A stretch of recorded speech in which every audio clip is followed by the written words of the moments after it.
young man speaking in the city square, trying to tell somebody that he cares. Can you blame the voice of youth for asking what is true? Yeah, the ones that you're calling wild are gonna be the leaders in a little while, when will the lonely voice of youth cry what is true? This our world's waking to a newborn babe, and I solemnly swear it'll be their way. You better help that voice of youth find what is true. And the lonely voice of youth cries, what is true?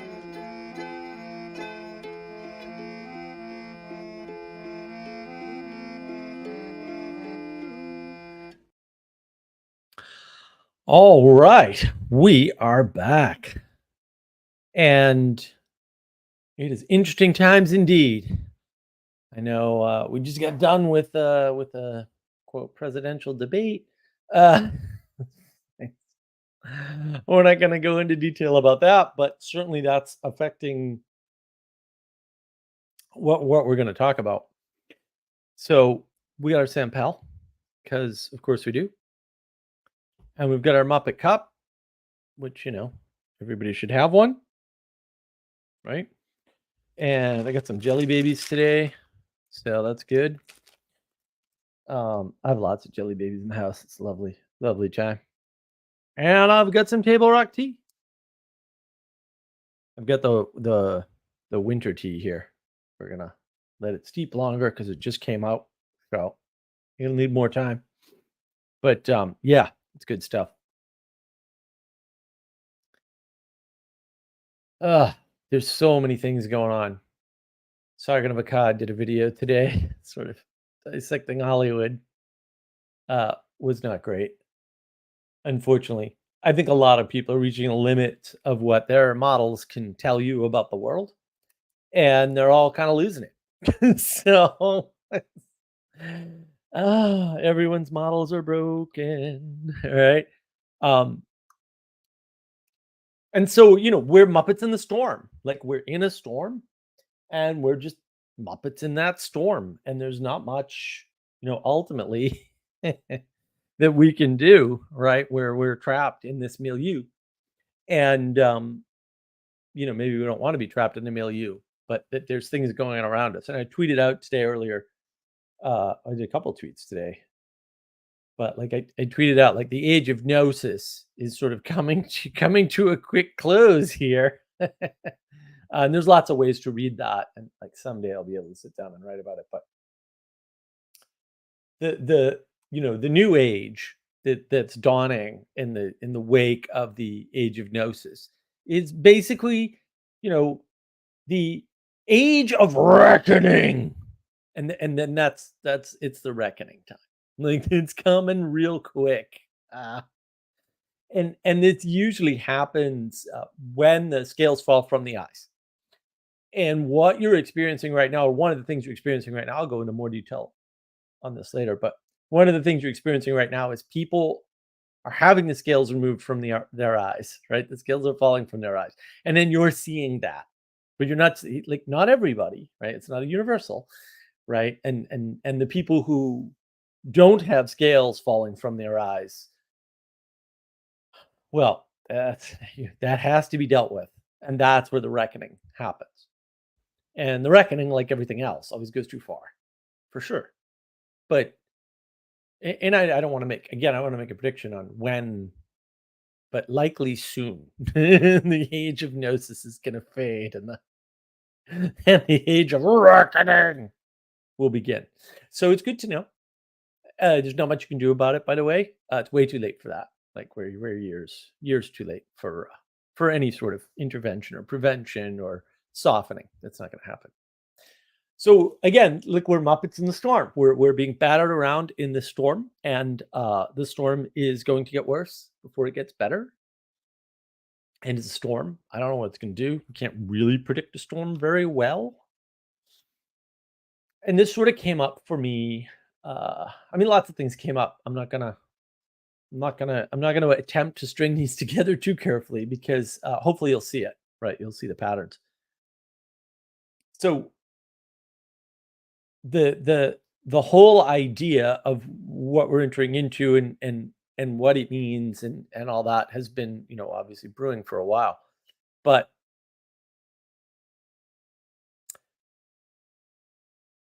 the real sort of issue is one of perspective. And so there's a YouTube channel that used to put up quite a lot of content that I really love. I think I've mentioned before, Robert Murray Smith. Great stuff. And what happened to him about 3 months ago is his wife died rather suddenly. And we didn't get no videos from him. He put out one today, actually. I think it was today or yesterday. Basically talking about, like having to rebuild his whole life effectively, and what he was doing and his friends encouraging him, etc. And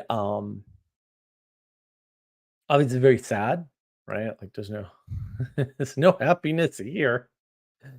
He was quite a prolific YouTuber, and it's gone. And the thing is, your perspective hides the world from you in some, right?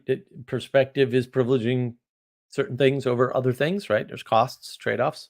Talked about both those things before. And we need to recognize that, right? That's where the scales come from. The scales come from your perspective filtering the world for you. But it also hides you from the world, right? Because effectively, if you don't see stoicism because you don't see it, it's not there. You're hidden from it, right? It's not just hidden from you. It's not a one-way thing. Now, the effect is asymmetrical, right? Things are asymmetrical. So that's good to know.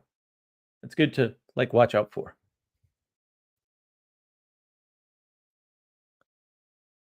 And a good example of perspective sort of hiding you is Sargon of Akkad. He put out a video today basically talking about the movie industry and the problems of the movie industry.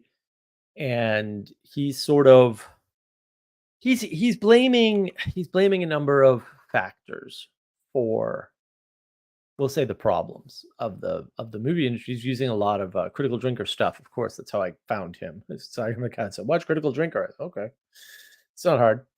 The lack of creativity, this idea of political correctness, and big budgets. And he talks about it in terms of cargo cult. And it's so close. He's not wrong. It acts like a cargo cult, right? But he's also not right because that's not really what's happening. Cargo cult shows us mimicry. You're trying to mimic something, right? So this gets into Girard, and some of that's very timely for me since I've been studying Girard for so that I can talk to somebody about that soon. It should be an exciting video.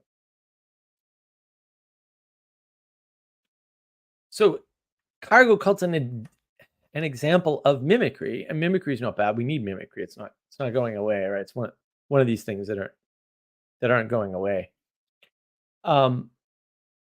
But why is the media terrible? It's not because cargo cult is the result of something. It's called incompetence. It's not hard. These people are LARPing their personal perspective ideal of Hollywood producers, directors, writers. actors in some cases. And the reason why it doesn't work for them to do this mimicry is because they don't have purpose. They have a pattern. They see the pattern. We can argue over whether or not they see the pattern well. We can have that discussion, but it doesn't matter. Like they see a pattern, they're mimicking the pattern that they see, which is not necessarily the pattern, right? But it's perspective from their perspective, what they see of it, right? And they're following a pattern that they don't understand, but that's life. You do that all the time. You're still doing it. Sorry. I wish I had sort of better news for the people who want to be like independent rational actors or something in the world. Um, that ain't happening. Right? You're stuck following a bunch of patterns that you do not understand and probably will never understand. That's just life.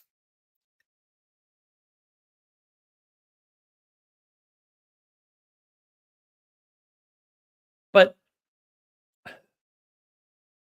the idea behind things like LARPing is important. Like the idea behind cargo cult is important. It's wrapped up in the strangeness of how broken technology is right now. So my router blew up the other night at like midnight. So there's no quick fix for that. The new router would not configure correctly. And I looked it up and, they were like, "Oh, plug it into the device, don't use the wireless." And I'm like, "Well, it's a web page display problem." Like as an actual like experienced expert was like, I don't see how that could possibly help. But I did eventually was able to do it. Uh, and it worked. And I was like, so the web page doesn't work to a local device over wireless, but it does when it's wired. That sounds actually impossible to make happen. I don't know what's going on because the wireless isn't slow, but the web page was taking, and I'm not joking, 20 minutes to display, which is virtually impossible to make happen, by the way, but longer story. Whoever's programming this is mimicking something that they don't understand. They're LARPing programming. They don't know what they're doing. They're not testing their stuff. And the reason why we don't see this is because we get fooled by this. We get fooled by the idea of what people are mimicking. We get fooled by lag, right? It takes a long time and a lot of very bad software engineers before the industry gets so bad that you see that, oh, we have nothing but bad software engineers. It takes a long time in the media industry to destroy the Star Wars franchise. Oh, we have one bad movie. Well, it's one. Right. And look, there were people out there going, no, no, no, no, no, no. This is not going to be one bad movie, guys. There's been some fundamental changes behind the scenes that indicate that they're all going to be bad. There were people saying that. And we have discounted many of those people, by the way, and that's a mistake. We shouldn't have done that. And I'll get into that later too, because that's actually really important to the storm. Now,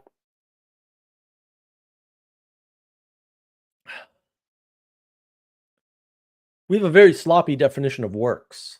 What works and what doesn't. And you can easily accuse me of this because I do throw around the word, oh, that doesn't work a lot, right? Like, oh, that works or that doesn't work. Like I say that a lot, but also I can usually back it up with some actual like, here's what would work if it were working, right? Here's what would happen if. And most people can't do that. So uh if your goal is to make money, what works is whatever makes money, right? If your goal is to be a good person, a bunch of making money doesn't work, right? Because even though you might make money with it, you won't be a good person at the same time. We don't have sort of single goals in that way.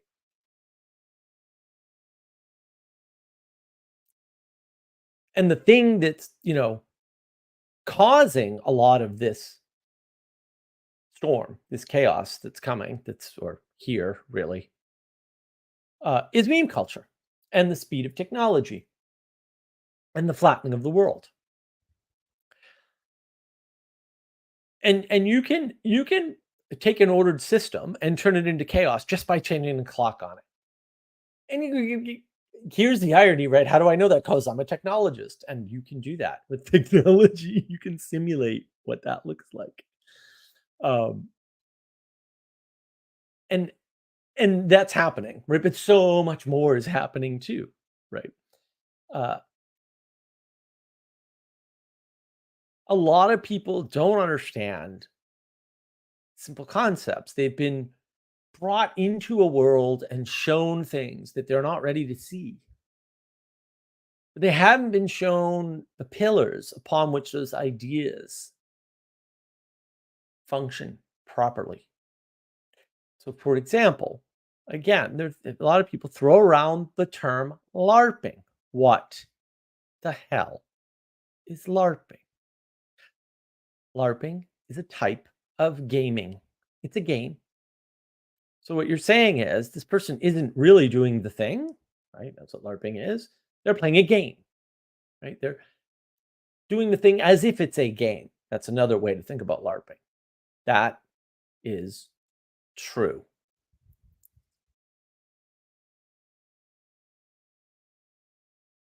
Now, the thing is, you can go, but Mark, gaming and LARPing are different, and people point to something, and we know those words should be different.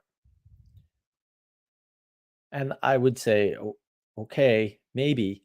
But you know what that really is? And I'm going to make a hard claim here. That's bad naming. Because they sense a difference, but they can't point to the difference. This is happening all over the place where people are going, well, there's modern and there's postmodern, but we're not still postmodern, which of course you can't prove, by the way, but whatever. We'll just assume that they can. And then they say we must be going meta modern. I haven't said anything. You use three abstract words that aren't anchored in anything reasonable. But is there a progression of ages, and can we sense that? Yes. And so meta modern is not wrong in that way. But meta modern is completely wrong because there's a change. It's using the word meta and attaching it to another word, as I have talked about in a video on my channel, is beyond pointless sorcery. Like, don't magic people to death. This is terrible. It's terrible to do. It's a tell for bad naming when you have a difference and you can't point it out, but you have assigned a label to it, some kind of name. Okay, that means either the initial thing that you pointed at is wrong, the new thing you pointed at is wrong, or they're both wrong, because that happens too. That's a big problem. That's not a little problem. That's a big problem. This is how we get into this, ridiculousness with all these theories of everything and these, new physics and all this garbage nonsense. You don't have a definition for physics and you're reinventing it. Great. That's fantastic. How about no? How about you stop enchanting yourself and others? That would be great. And one way to think about this LARPing is when people are following a pattern without the purpose of the pattern. So when you're a Hollywood writer that does not have the purpose of writing a good, entertaining story for an audience that you care about, and maybe hope is out there, but don't know. Because often creatives don't know. That's a huge difference. As opposed to just writing to be in Hollywood and manipulate the audience, or tell them what to think, or push a political agenda, or highlight what makes you special and different and why people should care, or just to make money. Those are all bad purposes, by the way. Doesn't matter if you're a writer in Hollywood or something else. But when you're a writer in the entertainment industry and you don't have the proper purpose, you're going to write garbage. That's assuming you can write, which probably you can't, by the way. Most people can't write a good story at all. Uh, and we've told people they're quote literate, and that seems to mean a lot more than it means. I mean, a lot of people who are quote literate read Plato's Cave and like totally missed the point. Like, they went completely the opposite direction that Plato was pointing in somehow. And then you're going to tell me you're literate? I get questions about what you mean by the word literate, my friend. I really do. I am concerned for your soul. Also, you read Moby Dick and you didn't get the slavery part right in the beginning? I don't. I know that's going to get worse as we do the Moby Dick book club. Uh, Language creation book club's fun though. Um, Look, there's a storm here, and we're in it. There's a storm here. Don't LARP. Don't follow patterns without purpose, without knowing what you hope to get out of following the pattern. You're day trading crypto? Why? I'm not saying you shouldn't. I'm saying why. Do you know why you're doing what you're doing?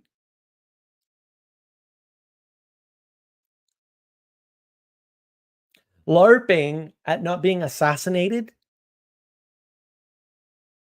That's paranoid, nihilistic garbage. And what signal are you sending into the world? That there are assassins out there?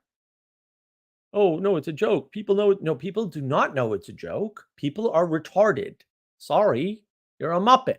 I'm a Muppet. We're all Muppets. You're increasing the paranoia for other people. Do you think I'm kidding? We've had somebody on the stream talking about his paranoia. Do you think that was made better or worse by talking about assassins? I don't know.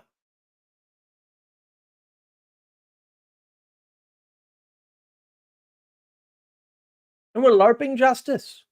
Why? Because when you tell people that there are no con men, when one shows up, people will act like that's not what's going on at all. This is equivalent to telling people, and I haven't done the work yet because I'm doing lots of work.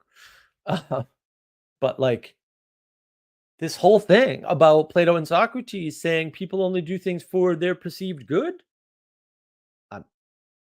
I doubt it. I doubt they said anything like that. I'll figure it out. But you can't do that. You can't tell people that. Because then when the evil is right in front of them, they won't believe it. When you've got a demented president who has dementia, no one will believe it. That's still happening. You can talk about the debate all you want. I predicted this from day one. Did I predict this exact event? No, but I predicted like, yeah, the scales are going to fall from the eyes eventually, and that's going to create chaos. And boy, is that creating chaos. And then everyone's like, oh, maybe it was a plan. No one's planned anything. I mean, these are the same people that think the world is rational, right? There's all kinds of tweets and posts about who's running the country. I got news for you, Ace. The president never ran the United States ever in the history of the United States, and it was never designed to work that way. It doesn't work that way. It's not supposed to work that way. You're a lunatic. You have been told a lie or talked yourself into believing something completely insane and ridiculous for real. The founding fathers knew exactly what they were doing. They didn't want a king in that way. They actually designed the government so no one was in charge for real, explicitly. Go read the papers.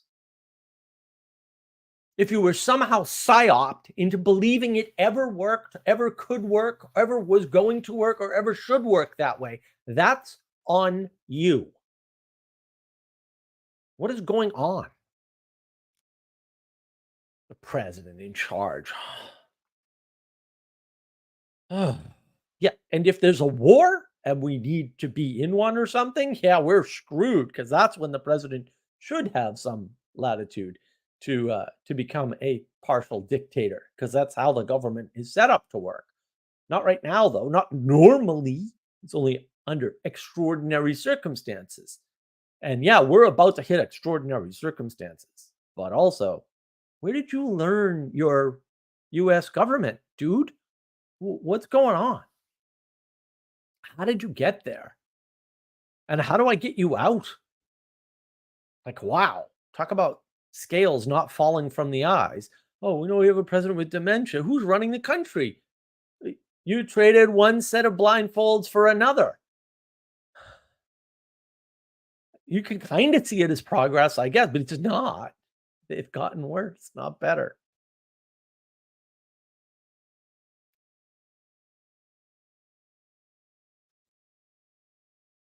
And we want to think of the world as concrete. But how concrete is it? You pour a concrete, like actually pour it. Then you smooth it and shape it. Hopefully you put down rebar, depending upon what you're doing. And then it hardens over time. And if you put a hand on it before it's dry, that ain't going away. Unless you smooth it over again.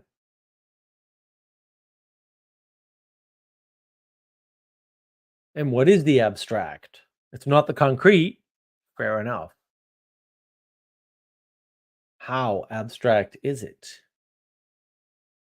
Because there's two layers of abstraction. You need abstraction. You're not getting away from it. Why is software worse? Because no one will test it. They don't want to know if it works. Because they'd know if they were doing well or not. They're not going to test it anymore. And that's the problem, or one of many. They're going to say, oh, we're going to test it before we put it together. Okay. Suppose I'm building a car and I build the axle and I spin each end of the axle and then I mount it on the roof of the car. The car's not going to drive. You didn't test it right. Sorry. Another thing, you don't have to do the first test. But that test doesn't tell you whether or not the car's going to drive. That test and the sum test of every single individual part of a car working will not tell you if the car will drive at all, ever. We know this mathematics has been covered. The entire software industry is not testing anything after it's built at all, on purpose, knowingly. You don't have to fire anybody. No one did anything wrong. We can't prove it. We can blame the infrastructure. We can blame the release schedule. We can blame the management. We can blame all kinds of things, except we just have terrible software engineers who don't know what the hell they're doing and shouldn't be in the industry. Whatever. So what is the fundamental issue, we'll say, of right now, because it is right now? Well, sometimes things become unavoidably manifest in the world. And you're now in a panic when you ignored the warnings for so long, too long. And now there's a sunk cost. That sounds like a problem. And there's really a much bigger problem, which is that we see things clearly in the past and less so in the future. And most of bullshitting, the technical term that John Vervaeke talks about, is hindsight bias. So one way you can hindsight bias yourself is to look at the outcome of an election and assume that there was a plan in place to make that outcome happen and assume who did it. And often people then assume how the mechanism works. And then they go back and say, okay, that's how the world worked. That's all fantasy, by the way, because you weren't there and you don't know. And then they take that pattern and they LARP it into the now. And then you get the Blue Church from Curtis Yarvin, which is garbage. It's a garbage frame way of thinking about the world. Like, no. Right? Church is unique and special for a reason. And I'm not saying there aren't people trying to treat things like churches that aren't LARPing, right? But there's no Blue Church. Like, that's the bad way to think about the world. And so we get confused. And the reason why we think the world is rational is because of hindsight bias. We post hoc rationalize the world. And then we go, aha, I can tell a story about the world that makes sense and fits together and has all these, explanatory powers for all the things that unfolded. You already know the things that unfolded. So is it explanatory of them, or is it a description of something you saw and then you filled in a bunch of points and called it an explanation? Yeah, I got questions. And what if all rationalization that we do, that we have ever done, is post hoc? No one thinks about that possibility. That we're just constantly acting, stimulus, response. And then we're telling the story after the actions happen. Very rarely do people think things through and then execute them. First of all, you suck at that. Just telling you right now. And second of all, you really don't plan the world very well, ever. You can tell when people had a plan and they put it together, and then it usually fails, right? You can tell, actually, if you're really careful.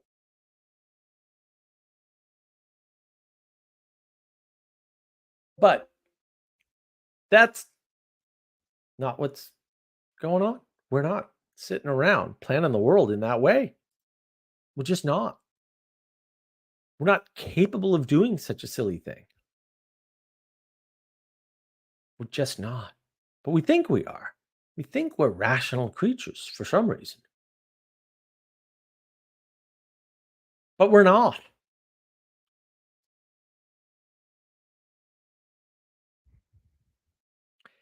And the thing is, and you can loop this into anything, we're living in a world where people are trying to get rid of ideals. They're using that skeptical cynicism, another video I have on the channel, to tear things down.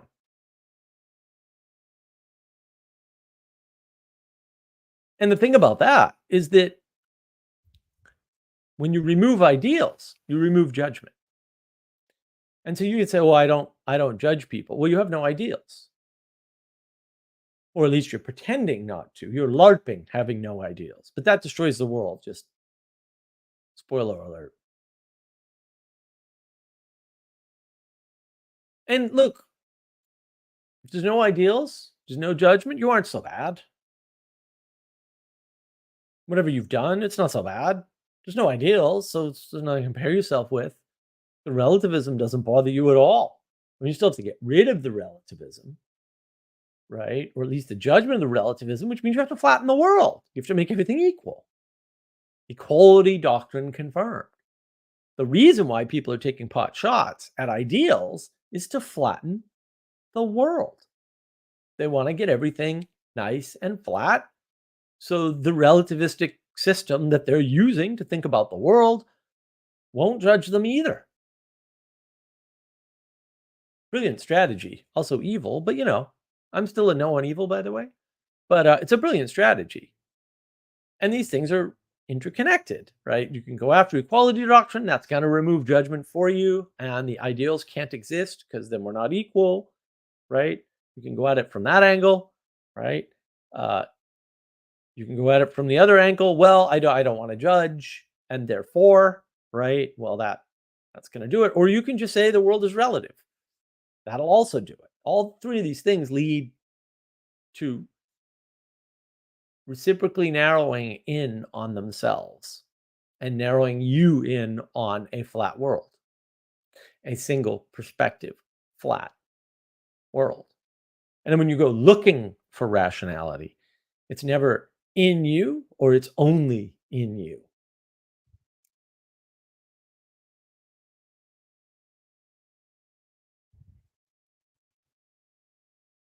And ultimately, this no judgment thing comes from, I want to be super generous, I'll say a misunderstanding. But it sounds, it comes from putting a positive spin on everything, because putting a positive spin on everything is supposed to make people better, according to B.F. Skinner. And the problem is, B.F. Skinner did some great work in psychology. There's no question about it. Really good stuff. This is not his good work. This is his bad work. He tried to prove that this was the case. He proved the opposite in multiple experiments at multiple levels with multiple things. His son tried it, doesn't work. Positive only feedback doesn't work. And the thing is, it's a stupid assumption to make unless all of evolutionary theory set is false. False. All of it. Actually, all of it. If you take evolution seriously at all, you realize immediately the only thing that matters is the negative signal, not the positive. Some positive signal does not mean anything. Does not mean anything. Right? You don't need it to make an evolutionary system work. We can argue about whether evolution is a good model and all that, and I'm not going to, because I think evolution for the most part is true. We can argue about what evolution is. That's fine. We can have that discussion someday. But I don't think it's wrong. And it only needs negative feedback. Where is our negative feedback in society? We're not getting any, or we're getting very little. And what are we doing when we get it? We're getting upset and demonizing those people who are giving us negative feedback. You need that to survive, and that is the only thing you need to survive. But you need that to. It's not optional. No negative feedback, you get wiped out. And the problem is the lag. Yeah, every bad person in Hollywood is not going to get fired tomorrow. It's going to take years. Some people pointed this out. If you listen to Critical Drinker, he's had discussions on his open bar. I only listen to the clips. I don't listen to the open bars, where they've pointed this out many times. This is going to take years to clean all these people out. There's a lot of incompetent people that Hollywood's let in for decades with an S. And that's the problem. The lag is huge, especially when you don't notice the origin of the problem correctly. And how did we get here? Well, look, one thing to think about is you can say people were told in a postmodern way that the only reason people think Republicans aren't bad guys is because of the stories they hear or they're told in Hollywood. And it's that simple. If you just tell people that,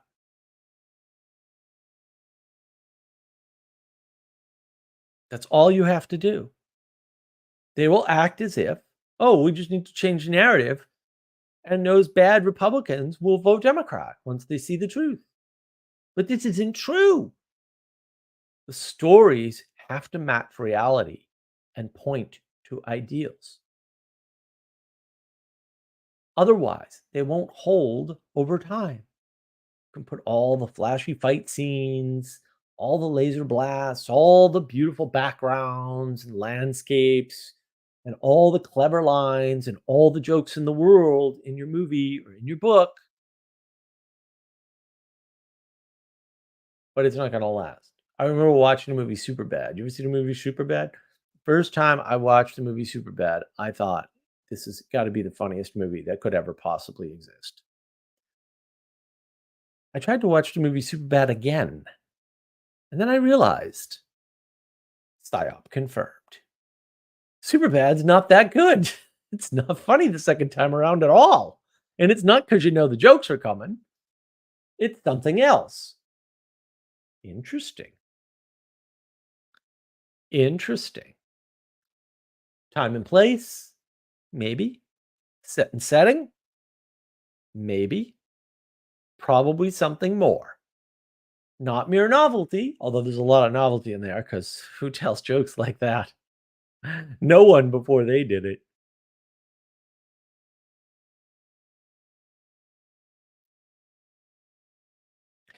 And the interesting thing is the signal everyone's missing. And the signal everyone's missing is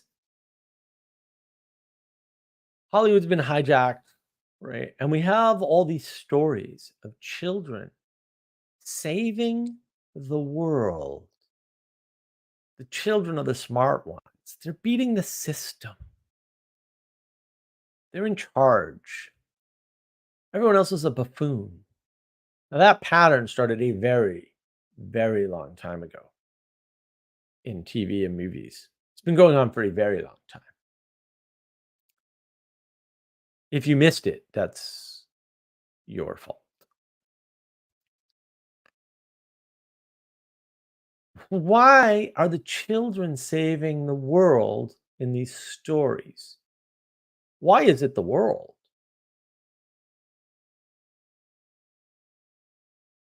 Why is it children? What is maturity? Because it's not age, although the two are associated. How are these children so good?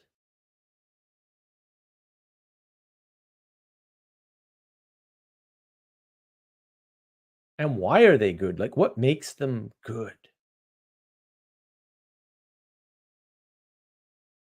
But why are we pointing at children to save the world? Well, because that's what we have. We have a bunch of immature LARPers, and that's why they're LARPing, because they're children. They may be 30, they may be 40, they may be 25, whatever. They're children. They know they're acting like 5-year-olds and 9-year-olds. So they're putting the 5 and 9-year-olds up as the heroes of these movies and stories. Look at Harry Potter. Oh,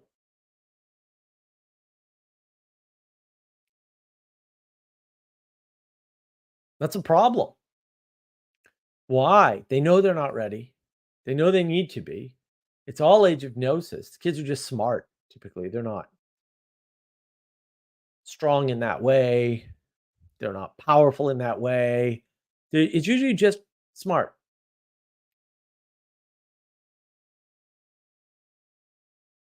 Why? Because that's them.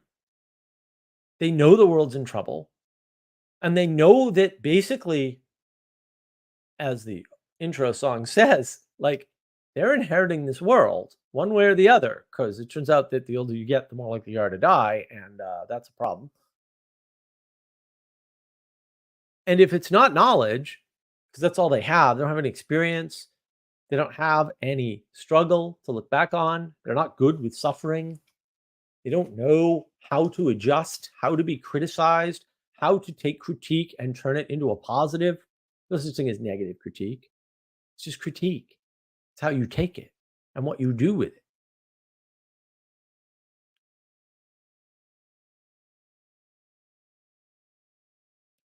And that's why you see some of these tropes in these movies and shows and books where the kids do it alone because children are selfish. Children are little tiny narcissists. They're supposed to be. That's how they survive. Although they're supposed to grow out of it. They're not supposed to grow up and write movies.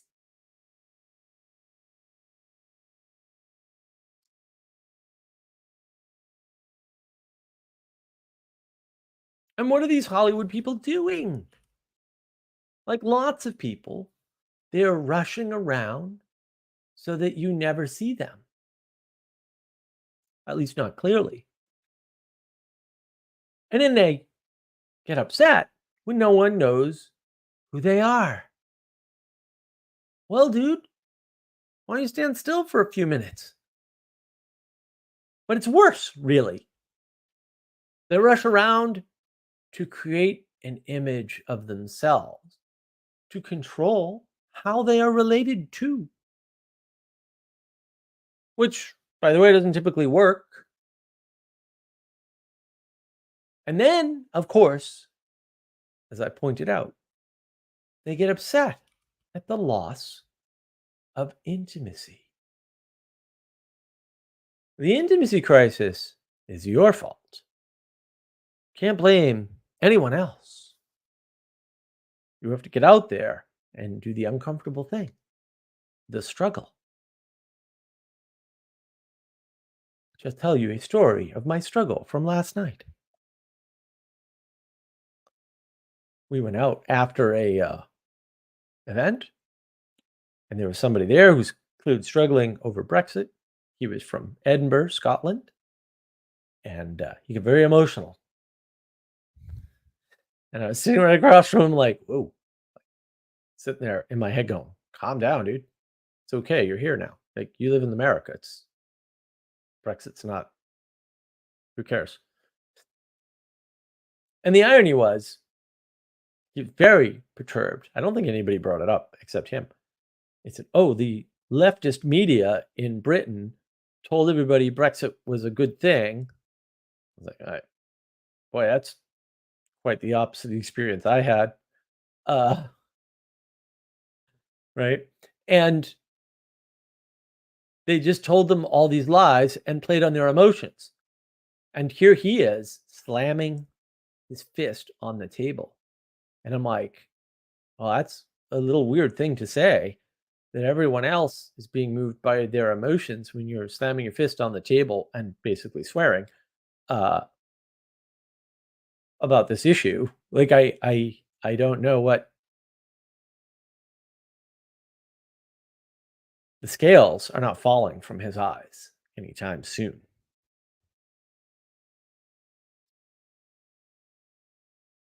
But when they do, and you see that a lot today, I've seen it all over Twitter today. It's been horrific.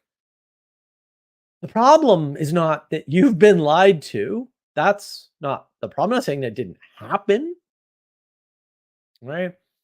It's that you were mean to those people who tried to tell you that you were being lied to.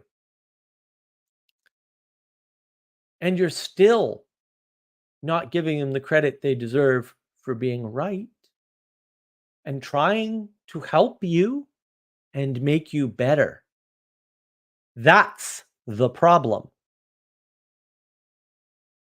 Allegedly realizing suddenly after some debate or something where the manifestation became too obvious to ignore and saying, I was lied to, that's a having mode problem. You're trying to have the knowledge of the lie for yourself. All of a sudden, as though you've self-transcended and grown bigger than you were through magic. It didn't happen.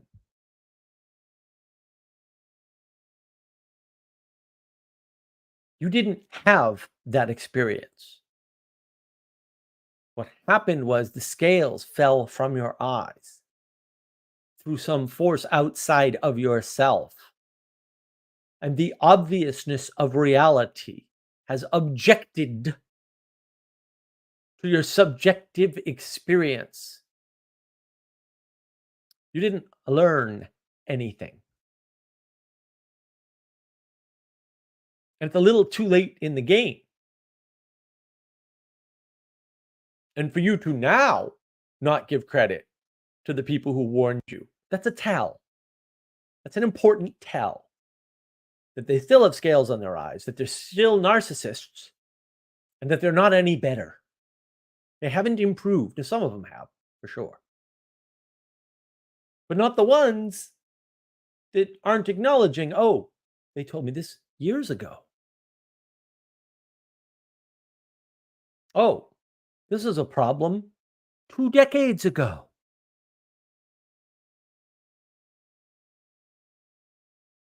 Oh, I was mean to the person who tried to warn me. And mere confession is not enough. It's confess and repent, after all. And not confessing and repenting for having treated people poorly when they tried to help. That says it all, I'm afraid. That's why the reckoning, That's why the narcissism hasn't gotten any better.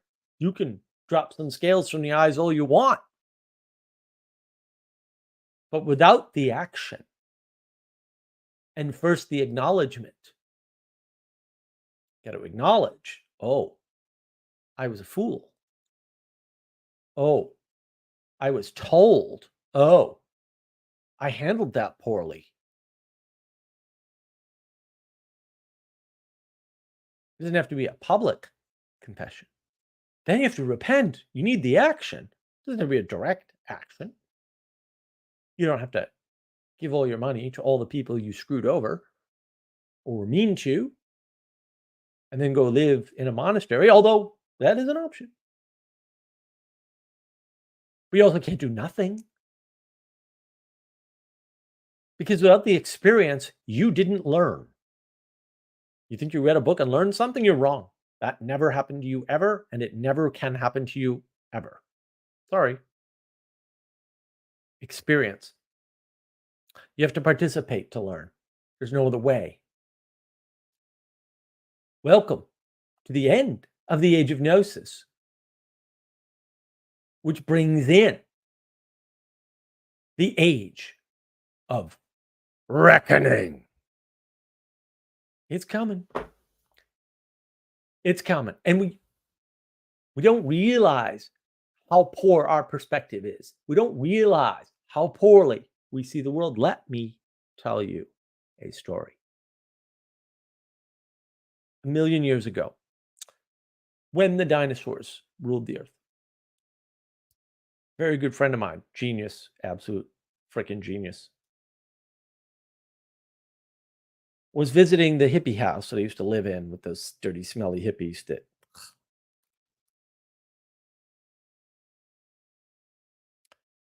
one of them and I were going downstairs. And he was coming upstairs. And he was like, dude, do you want to go to whatever? I forget where he wanted to go. And I was like, no, there's a guy coming here. And I want to hear the talk. Because he's coming here to talk to us about something. And he goes, oh, the guy out front?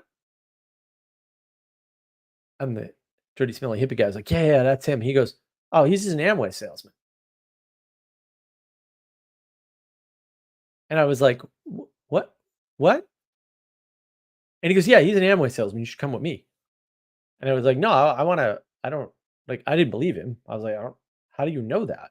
And he said, no, I saw him. I said hi. And I was like, you didn't talk to him? And he's like, no, I didn't talk to him. And I was like, what? How do you know he's an Amway salesman? He's like, he's an Amway salesman. Like, what do you mean? Like, I was like, okay. I didn't go with him. I should have. Guy was an Amway salesman. There's nothing wrong with Amway, but like my buddy knew he was an Amway salesman by looking at him. I didn't know that. I don't know how he did that to this day. What am I blind to that he sees? Another friend of mine, good friend of mine,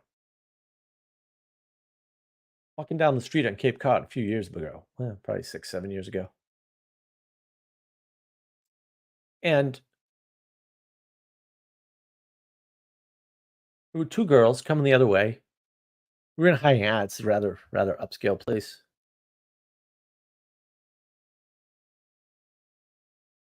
And I was, we were talking about something, probably JFK, because favorite topic on the Cape. And he was like, those two girls were having an argument, and the shorter one lost. And I was like, okay, well, first you're interrupting my story. Like, what the hell? How do you know that? And he's like, well, she was crying. And I'm like, well, okay, like girls cry for lots of reasons, just like guys cry for lots. Like, what? Someone's crying, so what? But then he laid it all out for me. Now, he didn't hear anything they were saying. He just watched them as I walked down the street. I know he can do this. He's always been able to do it. I have a couple friends that can do that. They just look at people and go like, oh, this is what's going on in that person's life. And I'm always like, what the? First of all, if I notice there's a person there, That's like, we're doing good. Like, so yeah, I don't know how they do that. But they do. Some people do. Maybe not you, but some people do. Your perspective may vary quite a bit. In fact, I'm pretty sure it does. We come up with very complicated models for the world. But at the end of the day, women point and men build or smash or hide. Right? If we're admonished, we'll hide. So men are just ogs. And og build, og smash, og smash. That's it. We og no. What builds or what smash? No need for why. But if someone admonishes us, we'll hide in a cave. Like forever? Maybe. If we can hide in a cave and play video games, it's like we're not even in the cave. Because we're building and smashing. Kind of. Or at least we're LARPing, building and smashing. Now, aren't we? Indeed.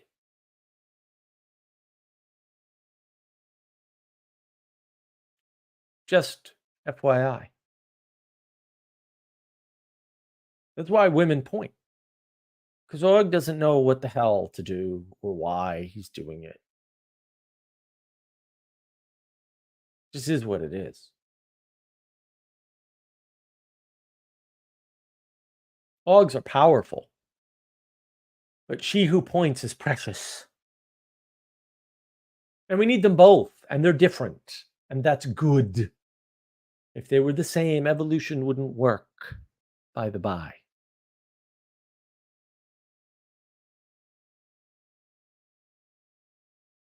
One way to think about the problem of today and the chaos that is about to befall us,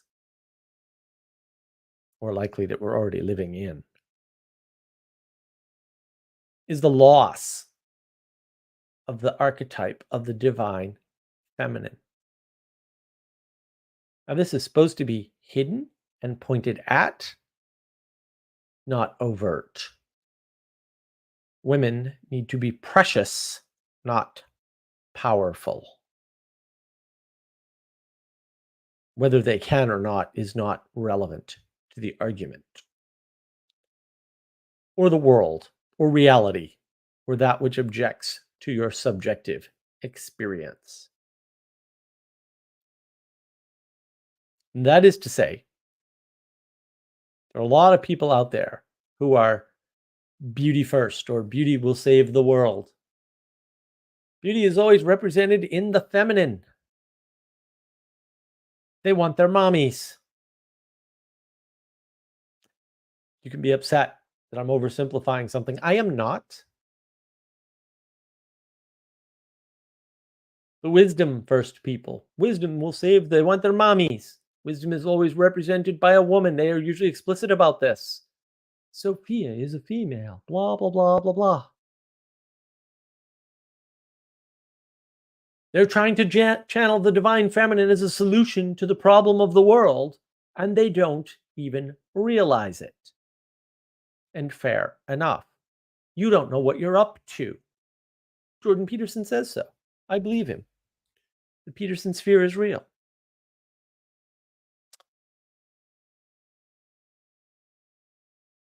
And that's the problem. When you don't have a symbol, an implicit way of representing something, because you flatten the world, you run into these issues. They're real problems. They're big problems. You remove the pointing from the world, and the chaos will commence. And you don't know what order is or how to get order to fix the problem. You don't. I wish you did. You wish you did. You don't. We need the divine feminine, but it's not our mommy. Our mommy was broken, which is why we want her back. And if we didn't have an archetypal feminine to point to, then it's no wonder we think beauty will save the world. It's no wonder we think wisdom will save the world. Because when you're young, that is the world. And without it, what happens?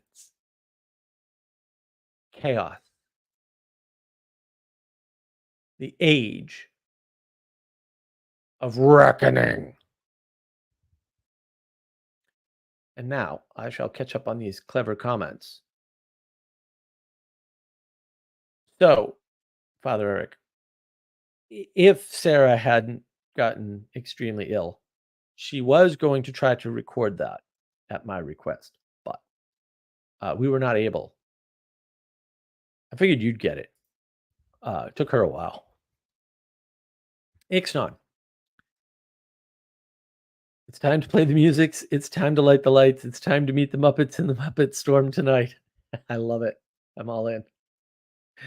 Father Eric, most Hollywood writers could use some real mimicry. No, I mean they're mimicking what they see. Like again, you're limited by your perspective. And so your mimicry is not good for most people. Some people it's very good. Like some people really see a lot more of the world at once. Sally Joe, Muppet Storm in the Reckoning. Yes. Ray, is Lucas a Muppet? Yeah, we're all Muppets, dude. Like I'm a Muppet, you're a Muppet, we're all Muppets. I don't understand. The question is who's pulling the strings on Lucas? Probably money, materialism. Father Eric, it's not even good propaganda. At least the Soviets has style with their posters. It'll be looked at as good propaganda. I don't think the Soviets saw their original propaganda as particularly artistic. We see it that way now. Maybe I'm wrong. I don't know. Elizabeth, we can say technology is the problem. We can. Technology is certainly needs to be dealt with carefully and not democratized to absolutely everyone, which is what we've done. Right? Like if you keep technology in the right hands, it's not so bad. You don't give anybody a ship with cannons on it. Not too long ago, people knew that. We've lost that. Father Dr. Peterson had a video about this one on civilizational scale. Yeah. Why don't you link that on the Discord server so I can watch it? Although I'm way behind on videos. Remarkably behind. Elizabeth. Alessandro Berbero, Italian professor of the medieval, maintains that we learn nothing from history. Yeah, well, we certainly don't learn from history, that's for sure. Elizabeth, flatten the world, so there's zero guilt. Who needs forgiveness? That's a very good point. This is why I like you, because you're super insightful. Yeah, well, and if you don't need forgiveness, we'll say from something above you, then you don't need something above you. Good point. It's a really good point. Benjamin Franklin, negative feedback is when stock price goes down. No, not if you're shorting. So you're just wrong about everything, dude. I don't know what to tell you. And you're materialistic, and that's not ever going to work. You're not going to understand anything.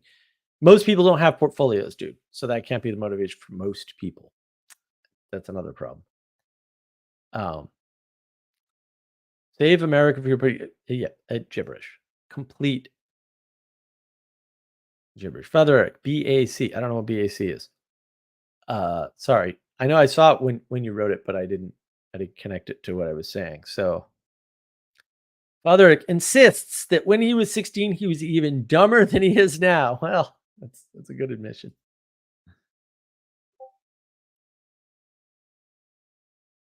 Let's see. What else do we have? Sally Joe, very bad pattern. There's lots of very bad patterns out there. Father Eric, you cannot become a priest until age 25. Yeah, you need some experience in the world first. Bishop at 35. Oh, wow. That's That's wild. That's good. You need 10 years of being a stupid priest. Elizabeth, nice. Stories have to point to ideals. Yes, they do. Narrative, right hemisphere. Yay for myth. Okay, Elizabeth. I'm glad I made you happy with that. Have you seen story narrative archetype? My video? I think you'll like that one. It's very good. Kind of awesome. Even Vanderclay watched that one. I liked it. So not enough to promote the channel, but whatever. Sally Joe, the idea that you are more virtuous as a child is abhorrent. I agree. I mean, they point to innocence as virtue, and I'm like, oh, that's not that. No, no, that is definitely not true. Innocence is not a virtue. It just makes you weak. And Peterson points at this, right? He talks about, yeah, that doesn't make you brave. So, Joe, naivete is not a virtue, right? Also, yeah, naivete is the opposite of virtue. Yeah, if you don't know that what you're doing is dangerous or scary or whatever, then yeah, there can't be any virtue in it, right? Because there's no risk, and if there's no risk, like why should you get a reward? That's one way to look at it. Father Eric, an idea that comes from folks who haven't grown up or never raised a child. Maybe the problem is when you say raised a child, a lot of people think, oh, you just have to have a child. But a lot of people have children and don't raise them. In lots of ways. I mean, it happens. Benjamin Franklin, children are more adaptable. No, they're just more fragile and they die easier. Father Eric, I think Rowling wrote a realistically dumb HP in book 5. Look, I don't know. Like, I don't know who read J.K. Rowling's stuff. I love the movies. Her writing is not great. Like, not terrible, but it's not great. Sorry. Benjamin Franklin, children usually adopt and master new technologies faster than adults. No, they don't, actually. That is a misread of the situation. They start out with different skills because, say, the skill of using the mouse is not relevant to the skill of using a system and taps. So the area you have in your brain for learning things gets taken up with taps or gestures or whatever instead of being taken up with mouse movements. So no, they're not adapting technology more quickly. Just that as things move, the old things go away and the learning is replaced by the newer things. Children are more selfish and squishable. That is correct, Sally. They are more selfish and more squishable. Sally Joe. It is a refusal of responsibility by adults to say the kids or the beautiful will save the world. That's correct. The only way they could is because something huge and mature took the bulk of the world's horrors. Well stated. They've been hidden from their perspective. In other words, children should be hidden from the world in that way to protect them. Right. But then they don't have any experience with those things, which is why you need to let them go out on their own and risk it all, really, because you do. You will sooner or later. Better that it happens sooner in some ways.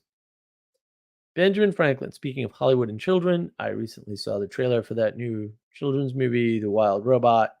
Hollywood is back, baby. No, Hollywood is not back. I thought we went over that earlier. But Father Eric, my righteous indignation does not equal their absurd emotionalism. Right. Muppets in the Storm. Do, do, do, do, do, do. Sanjuro, good to see you, sir. Ooh, the Age of Reckoning sounds fun. Well, that depends on a lot of things. Also, Reckoning is not perfect. Father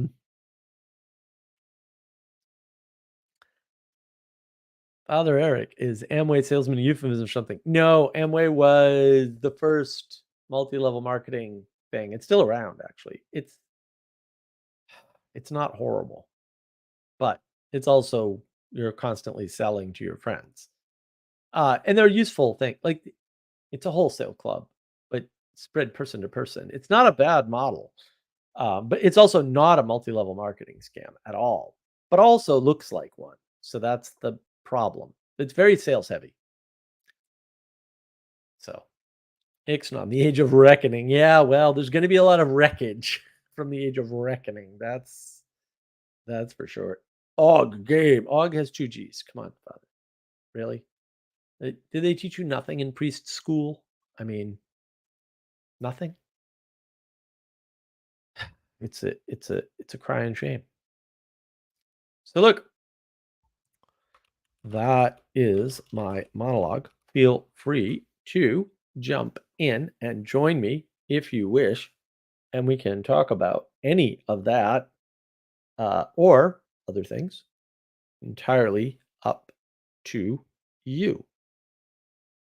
Oh, that didn't send everywhere. That's very strange. Apparently if you go to navigating patterns to get the link because it doesn't send everywhere. Well, it's sent to randos. I can only pin it on navigating patterns though, so that's my story and I'm sticking to it. And wow, that was quite a read. That was quite a read of my notes, indeed. The Age of Reckoning is probably here, but in either case, is coming fairly quickly yet. I don't know, man. I hope you've been naughty. Then we'll spank you. But if you've been nice, then I guess the Age of Reckoning probably won't hurt you much. Hopefully. But there's going to be a lot of wreckage. There's going to be a lot of chaos. This might affect somebody that you know.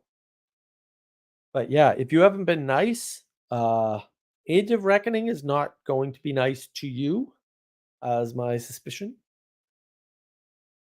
And yeah, as more scales fall from eyes, and yet that doesn't have the actual effect, that's going to be an issue.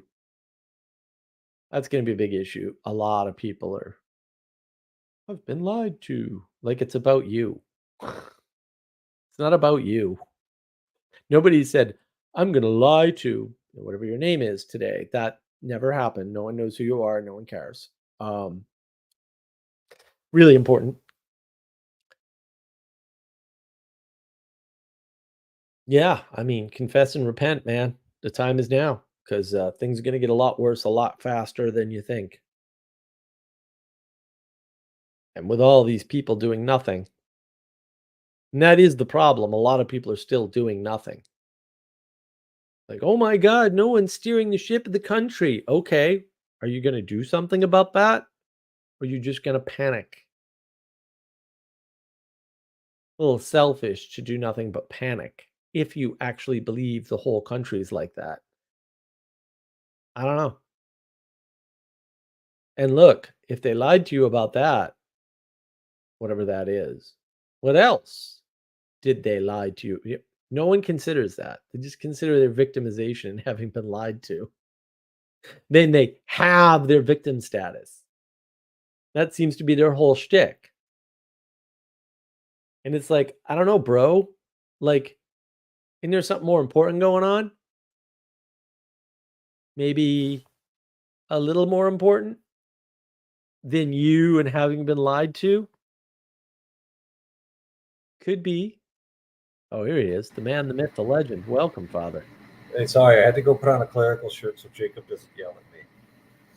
Oh, fair. Well, whatever. You don't have to necessarily listen to his rules about your dress, but sure.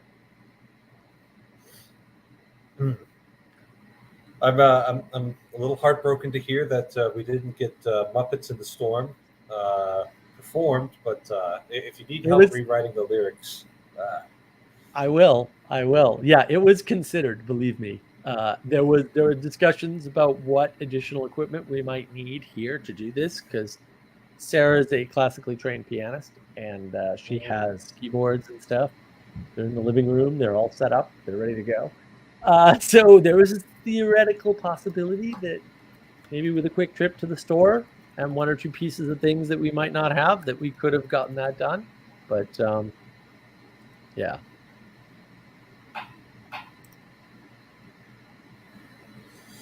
Yeah, yeah, yeah. Yeah, fun thing about the Doors is that they didn't actually have a bassist. The organist played 100% of the bass notes with the foot pedals on his organ. So when you hear the kind of the running, jumping foot pedals on like "L.A. Woman," just imagine he's Really? yeah. You can't see my feet, but they're moving pretty good. Have you ever seen anybody do the one man band thing? I have. Um, I saw somebody perform one in a club one, like multiple songs, and it was unbelievable. Like he's moving his feet and strumming a guitar, and yeah, I was like, "What is going on?" It was quite amazing. It was really quite amazing. Let's see. Sanjuro says, "The image of the Muppets happily dancing on a pirate ship heading into a store keeps making me laugh."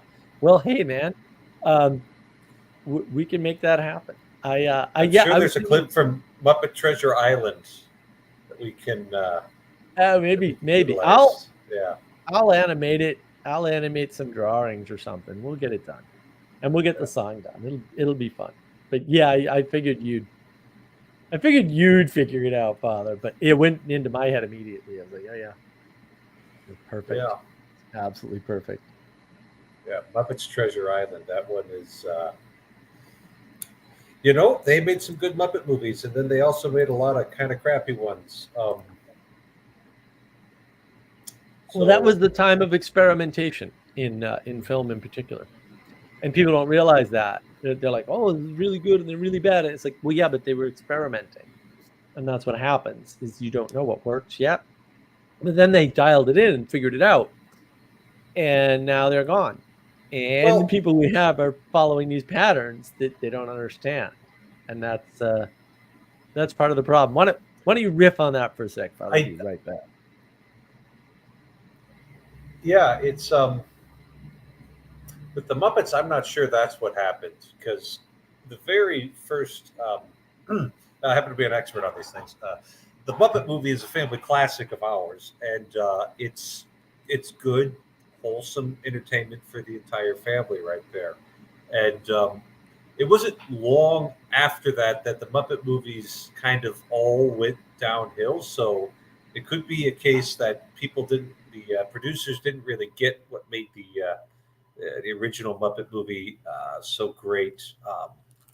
But then, they also Muppet Christmas Carol and Muppet Treasure Island. It works well, but they ended up in space, and that's a sign that your franchise is in trouble. Is when the only thing left to do is have a version of your franchise where everybody's in space, or have a version of your franchise where everybody's a baby. And the Muppets ended up doing both of that. So yeah, we'll see about that. I'm not nearly as good at market riffing on things. Um, but that's a common enough pattern that we see is that something good manifests in the world, but they can't maintain the purity of it or whatever, and so it ends up eventually falling to pieces and not working anymore on account of drifting too far away from its original purpose. That happens all the time.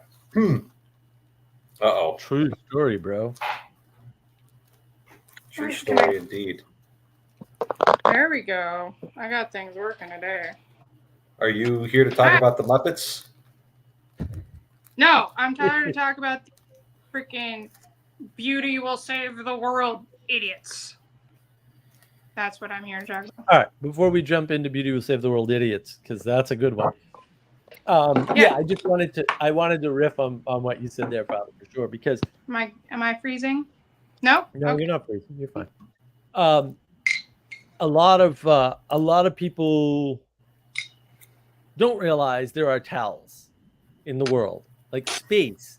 You take your franchise into space, right? The ones you mentioned, like those are good towels.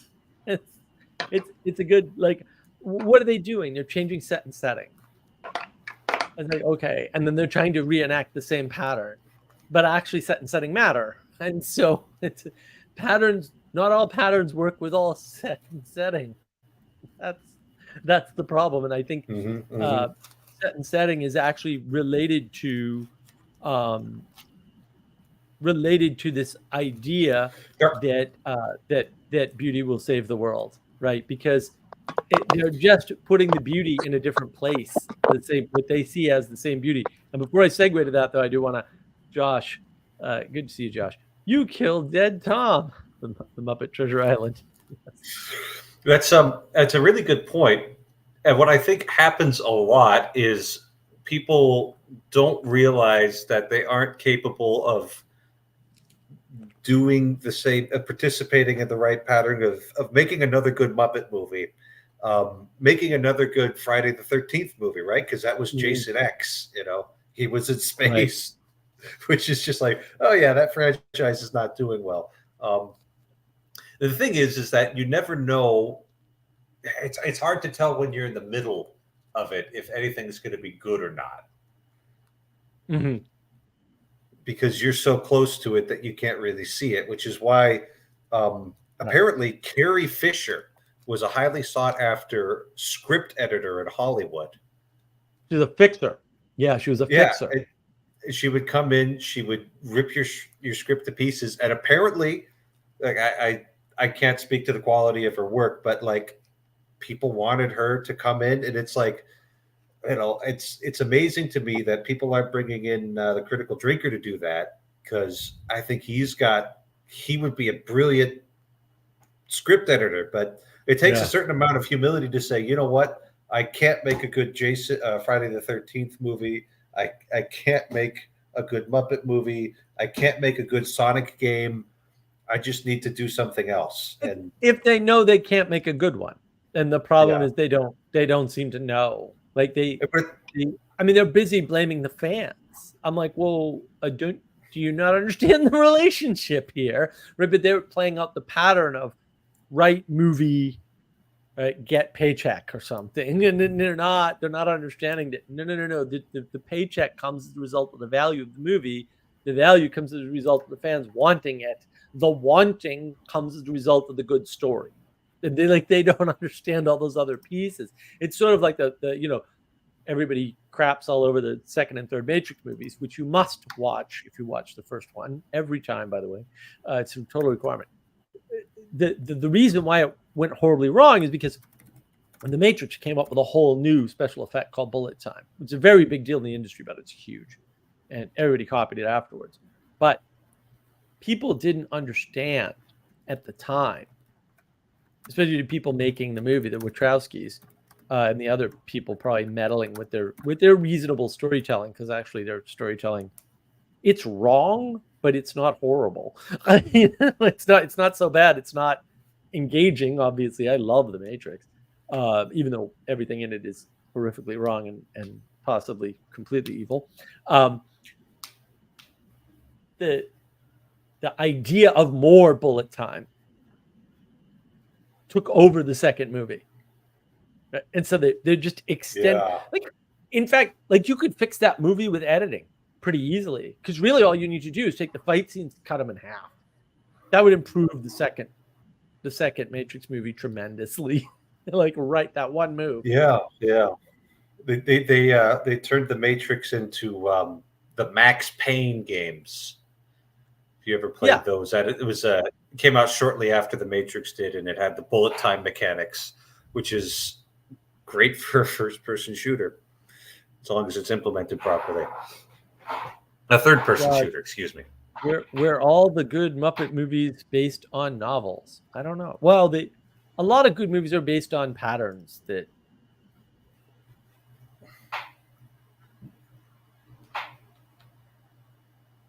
I don't know. Patterns are good. Oh, John, welcome. Hey, hi. I want to apologize for making those accusations. I don't have to restate what they were unless you want me to, but I accused Mark of being criminal, and he's not. So I just want to say I'm sorry about that. I was a fool. I had little sleep, and someone tipped me off to it, and I looked at it like briefly for a little bit, and then found it wasn't correct afterwards when I was going to look at it more seriously. So Someone tipped you off? How interesting. yeah, sorry, I have a weird life. So, Indeed. but yeah, Yeah, I think I'm the one with the weird life too, but different problem. Well, I'm glad you're better and you've gotten your sleep. oh yeah, That's good. Apology accepted, of course. So thank you. glad you found your way out of the woods. Oh, I'm still finding my way. I know that from my Yeah. dreams. True. Fair enough. Yeah. Fair enough. I want to read some comments here. So, Jacob, good to see you. People who know they are incompetent don't want competent people around to make them look bad. Yeah, I don't think incompetent people know they're incompetent. That's part of being incompetent. But the pattern plays out, I right? think- Because they don't. I think They even don't- science has figured that out. Yes. Right? Isn't there a name for that? The Dunning-Kruger effect or something like that, Dunning-Kruger where the effect, less experience somebody has in a particular field, the more confident they are in their prognostications about it. Yeah. Yeah. Jacob, I see it all the time in Los Angeles. Yeah, a lot of patterns act out unconsciously, and I'm Yeah, I was not about to doing say, work yeah. on explaining that. Is the unconscious effects on the world. Nobody talks about it. I'm like, this is the bedrock of psychology, and you guys just fail to mention it all the time. Like, I don't know. Yeah, and they're like, I don't like you. I don't know why. You know what I mean? Here's John. What did you say here, John? Many stories start Oh. children because it's always characters to develop. Oh, that's a It really allows good point. characters to develop. Yeah. Yeah. Yeah. I mean, it's just like the Yeah. perfect version of that. Like, I watched the Hitman movie recently. The one, I don't know if it's called Hitman, but the one that David Fincher made, and it starts off with Michael Fassbender, and he's like a clean hitman. You know what I mean? Is that a Very good at what he Netflix? does. Is that the Netflix movie? Yeah. It wasn't bad. It was good. There's a really good action scene. It's a good, I was like told to revenge watch story. it, The ending so- is meh, but you see Yeah, what they're going for. It's But, on my you know, list. Even him, he starts off like a child. You know what I mean? In a situation he's not ready for, and has to control his emotions and stuff. And, Yeah, it's no, good. I mean, this comment's a good point. Like, part of the reason they're doing children is to simulate character development, which of course Yeah, it doesn't. yeah. But right. Well, and that's then why I it- love the last Airbender show, is because it takes Yeah. they filmed it over like 3 years, and so the actor they had playing him at the end of it, he even just like feels older, he sounds older. You know what I mean? It has that natural Mhm. aspect, which is really cool. Yeah, that makes sense. Yeah, age doesn't make you an adult. It's the facing of trials, right? Storytelling Yeah. comes out. Right. Yeah. Well, and that's the problem. We've lost wise storytelling. And that's part of it. Jacob says displaying competence makes you suspect and hated. Well, yeah, because look, places. I mean, if you're competent in a world and people don't know what competence is, you're a magician, you're a wizard, you're a magic creature. You should be suspected. The problem is we're letting people in a position where they're judging other people by that, instead of judging actual sorcerers in the world, which, like, there are sorcerers running around all over the place, guys. Like, I don't know what to tell you. Do you mean in the you're form you not- said, or like people doing pagan practices, or like what do you mean by that? Let I me don't see if know I that can there's do a this one, Mark. Please. It's like Hi, Eric. It's like anybody who is using enchantment for their own personal gain. We got to go define enchantment there. Enchantment is opening people up to possibilities. And there might be more than one way to open somebody up to a possibility, depending on what they're like. There are certain things that work with everybody, right?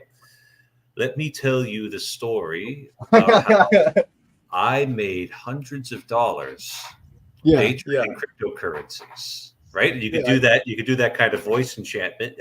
If somebody is more open to the woo, then you can say, I'm going to cast a magic spell upon you to make you more attractive to women, right? And maybe you're susceptible enough that that magic spell will actually work on you, but what will the consequences of that be? So that would be kind of two different ways of looking at sorcery there. And Mark hasn't even jumped in and corrected me yet, so I must be understanding his vocabulary properly. That's correct. Yeah. I mean, there's a more expanded definition of enchantment that I'm sure I'll get into at some point. But I need examples, and it takes a lot of time and research. geez, to get examples all are the It's like easy. using incantation to like bend reality, kind of sort of thing. Like when you're using your voice to make it sound like you have something that's more valuable than it actually is. in a Well, no, way. but it doesn't have to be your Gender voice. people are doing it Sam, all the time. like Sam Harris uses articulation enchantment, right? Where he uses clever words and word combinations, as well Well, as I'm his convinced voice. he's changed himself, honestly. I think he believes everything he Right. says. It's just like, you know what I mean? It's so funny watching him speak because he's like so convinced that he's right about everything that like, oh, Tucker Right. Carlson is just a not proper actor. You know what I mean? And it's like, you know, Right. whatever. He's really blind to the things that he doesn't like. The fact that the way he talks about RFK is just like, I don't know, like someone just needs to debate RFK, please. The man is dying to be debated. I'm so tired of watching him being like, people attack him and then he has to literally. Well, he's an alternative. Right. He's an Yeah. alternative without an identification, and then Yeah. people, you don't need to be principled to have that Yeah. alternative. I was hoping he was going to have two podiums and run back and forth. Yeah, but that's part of the problem. Is there's lots of ways of enchanting. One way is just repeating the same thing over and over again.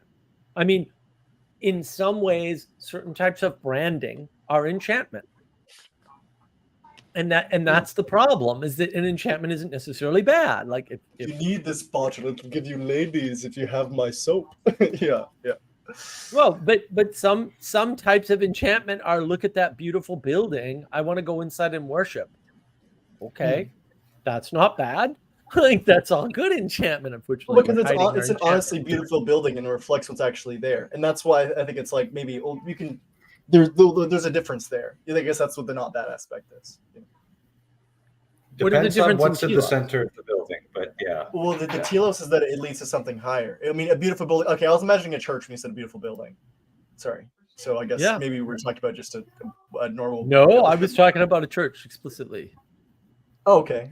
The telos goes all the way up to heaven. You know what I mean? And so the face of it is actually reflecting something that's real versus the soap giving you ladies. Is the like building doesn't have a telos. That's the problem. The building doesn't have a telos. No. If you're attracted to a beautiful building and it's a Gothic cathedral and you burn it down, your telos was not going to heaven. And the fact that maybe the people who built the building had that telos in mind didn't stop it from being burnt down. I agree. Well, yeah, right. Telos matters. You know what else matters? Nothing. No. Nothing else matters. I think that also the goal of building a beautiful church is in the hopes that like if it does get burned down, it'll be brought back. Because it is so beautiful. I don't know. You know, like I don't know, Sally. It's not just eternal, and like this building is going to be eternal. But like, so Sally, will beauty save the world in that way? What do you think?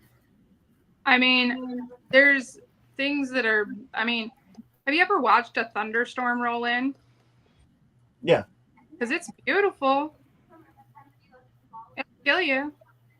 It can kill you. Yeah. I was thinking about this when we were talking about the kids stuff, and I got to thinking about what is the difference between defense and nurture? Because you have to open up a space and you have to defend a space to allow for nurturing. You can't nurture while you're defending. It's not possible. That's right. Because you have to take on defending. And the thing that I object to is not beauty as such. I'm okay with beauty, even though beauty is by necessity made out of destruction often. And I'm okay with it on a different level. Well, I would say at that point, I see it as transformation. Well, transformation is beautiful. Yes. It can be. It can be, like, you know what I mean? It depends on where it's heading. You know? Stick with me here, though. You have to not reject the strength that it takes to defend, protect, and create the space for beauty to nurture your soul. Because beauty will nurture you, but beauty cannot, should not, would not, it is not objectively good, and it cannot defend. And when you take a beautiful thing like a flower or the innocence of youth and put it forward at the front, and entropy hits it in all of its horror, it is ripped apart and made hard or killed.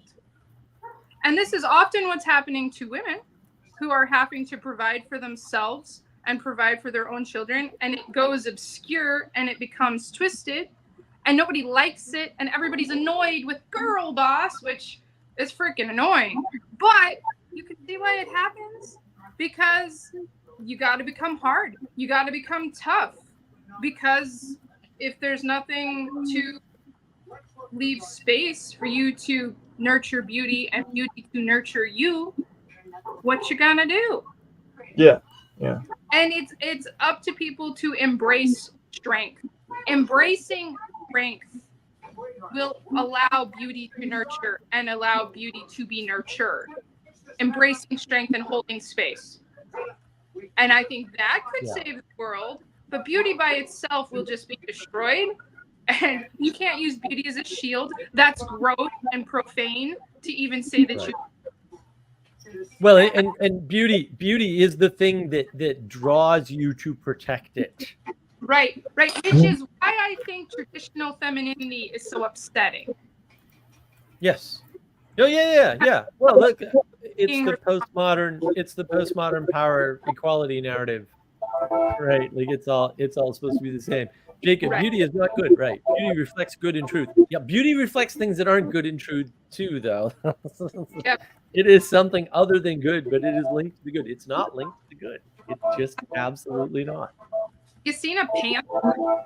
You'll never see something more beautiful than a panther. It'll eat. Got a panther? Yeah, it'll eat your kids. It's beautiful. Yeah, panthers are gorgeous. They'll eat you. Uh-oh, Elizabeth, go Sally Joe. There you go. You've got a cheerleader. Yeah. Anyway, have anything else besides that? I took a shower on my face. Yeah. Ooh. Well, we appreciate that, Sally. Yeah. We do. I can't smell, but you look great. So I haven't showered yet. I'm very dusty. If this is an HD camera, you guys would be like, oh, yeah. I'm like 1 degree shade paler than I'm supposed to be. But yeah, I mean, like, I think that always happens. Like, you're always vulnerable in some ways, and it's not until you get hit in some way that you discover that, I guess. So it's funny to have the little trope, with great power comes great responsibility. We have that, but you have people rejecting and hiding and just running the frick away from being strong. Yeah. And I don't understand. Well, but also people are trying to take on responsibilities that they can't handle. Well, yes. Right? And so when a woman rejects you wanting to open the door for her, no one did that to her, right? She did that to herself, right? But then she's responsible for what happens for opening the door, right? Yeah. Well, and if there's a dragon on the other side of the door and she gets burnt to a crisp, like, you can't blame the man for that. Well, it was offered to help, but you know. You might be able to. I don't know. I'm the kind of person who would still help someone even if they were like yelling at me while I was happening, which has happened before. I'm like, but I was like in the middle of like almost dying, and someone was talking about John, I do that too. Women have to go through. I'm like, I'm literally running right now. Like it was fun. Yeah. No, but I do that too. But that's not the issue. There's some things that you can't force people to get help with. And that is the issue. Okay, yeah. People have to help themselves. People can just reject everything all the time. Yeah. I understand your rejection of the women who won't allow guys to open the door, but like, I can't tell you how long I felt like it was my moral duty to not need. And I don't know what to do about that, right? I don't know how to unravel that, but I felt like it it's not just your fault. You know, it's everyone's fault. Yeah. And I don't know what to do, but like I often think of how I could convince myself that shouldn't be criminal. You couldn't have, right? But your parents did you wrong. It's that simple. Yeah. Well, I don't even know if it was my parents. That's the kicker. It's like it's somewhere in the canned culture. Did your father open the door for your mother? Yeah. So you saw this all the time, and always, not always, like car doors, but like it did happen. It wasn't completely absent. So it's difficult to pin down. Yeah. I mean, I don't know. I think you should be able to open up a car door for yourself. You know, if you need to. You know what I mean? Like people, no one's like just like the perfect little. Well, it is. You know what I mean? So I think that like all my parents and sisters know fish, and all sorts of things, take care of animals, and, but. Yeah, Well, it's just nurturing, like allowing for nurturing. Like, I don't think I saw that, and that's why I got to think about this difference between nurturing and defense. Like, I think there's something. Well, yeah, no, I mean, yeah. I think if you want to be a good nurturer, you have to be able to defend. You know what I mean? But at the end of that, you have to let your kids fight for yourself. You don't think so? But I know that, like, the reason why, like, I hold think on. mother grizzly bears are the more aggressive ones because they're let's get Elizabeth's comment in here. This is really good. Elizabeth says, wrong. Individuals don't exist. That is correct. Elizabeth has learned individuals don't exist. Right. So-called people do not need to help themselves. How can a non-existent individual help him or herself? We create each other. Yes, I know, but then there's correct. a we. There's a me who helps create you, and then you that helps create me as well. You know what I mean? So I mean, in order for that didn't exist. Right. That's still impossible. There is no situation. I mean, like, correct. I honestly, I was writing about no. something today, and I think that like they're the best way I can think about this is in a very like materialist sort of way is that there is one self, and that it's given a specific existence through like through constrained frames. And I know it sounds crazy, and I'm like, oh, that's just from my videography background, but like that's not I don't think that's actually such a weird idea. I've heard other people talking about it. Hold the whole. I used to really like spy movies, and I used to hold the whole secret agent thing. Like, I played secret agent as a kid. I held that as an ideal in my mind for like a really long time, and then I have a video now that is individualism is cowardice, and the thing about James Bond, man, and like, this is the movie based. It's not necessarily book based. I don't know anything about the books, but like that whole rogue with no family who's undercover, he don't got shit to lose except his body, and that's nothing in the grand scheme of things. Right. It's just nothing. Human body. I understand that now as being a parent, it's a whole different thing. I think there's nothing more precious than a human body in a way. I mean, and that's why I'm not saying you should give your body up to something, but that's kind of like the point is that it is like this really valuable thing that you have to give up to God. Yeah, well, it's the thing is that okay, the flesh that we're made out of does have its value, but it's supposed to be integrated into bigger units. It's supposed to be integrated into a larger spiritual body, right? And so this is another point. This is another point where Mark has ticked me off, right? He's ticked me off by reinventing principles of Catholic social teaching, just pulling it out of his hat or out of that stupid eyeglass or whatever. Here's the thing. No, I haven't finished, Sally. Oh, sorry. He said that families are the smallest unit in society. And it's like, dang it, Mark, you got that right out of the compendium of the social doctrine of the Catholic Church. How did you just come up with that? I know for a fact you didn't read that book. And so when Sally was talking about, the only thing that James Bond has to lose is his body, what she really meant was the only thing he had to lose was his flesh, right? And there's a certain fittingness into, okay, we've got this guy, he's smart, he's charming, he's a good fighter, but we just can't keep him pinned down to everything. What can we do with him? Well, the only thing we can do with him is just throw him at our nation's enemies because he isn't really good for much else. Right? Because he can't participate in a larger body than just himself. Yeah, his one night stands. I had when I so prior to becoming a parent, my dad was older, so a lot of my relatives are older, and I had been experiencing an existence where members of my family just kept dying, and I was kind of on the end of a chain, and so the back of the chain it keeps dying, like little bit, gone. When you have a kid, all of a sudden you're in the middle. And so no longer are you one side touching out or one side touching back. You're suddenly in the middle. And then you transform because it is that the body is valuable, but your body is no longer your body because you're also this little like 8 pound little quivering mass of the newborn. And especially as a woman, your neurosystem, like when that child cries, it's inside of you in an indescribable way. It's so completely inside of you, and you are as vulnerable as that. And then if you can really let yourself process that all the way through to your parents, that's you. You can really let yourself process that. Like you are your parent, baby, to your parents. And like, yeah, arms, but like that just absolute connectedness. You're not just yourself in your body. Your body is part of a bigger thing.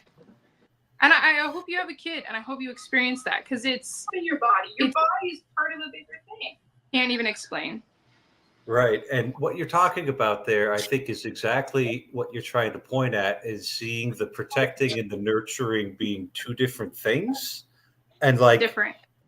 Human beings have been specializing for I don't know how long, but like we need to specialize on these things because we don't have the capacity to handle all of everything all of the time, right? So it's like, okay, you specialize in lead, protect, and provide, and the other specializes blah, blah, blah, on this nurturing business because I can't do that.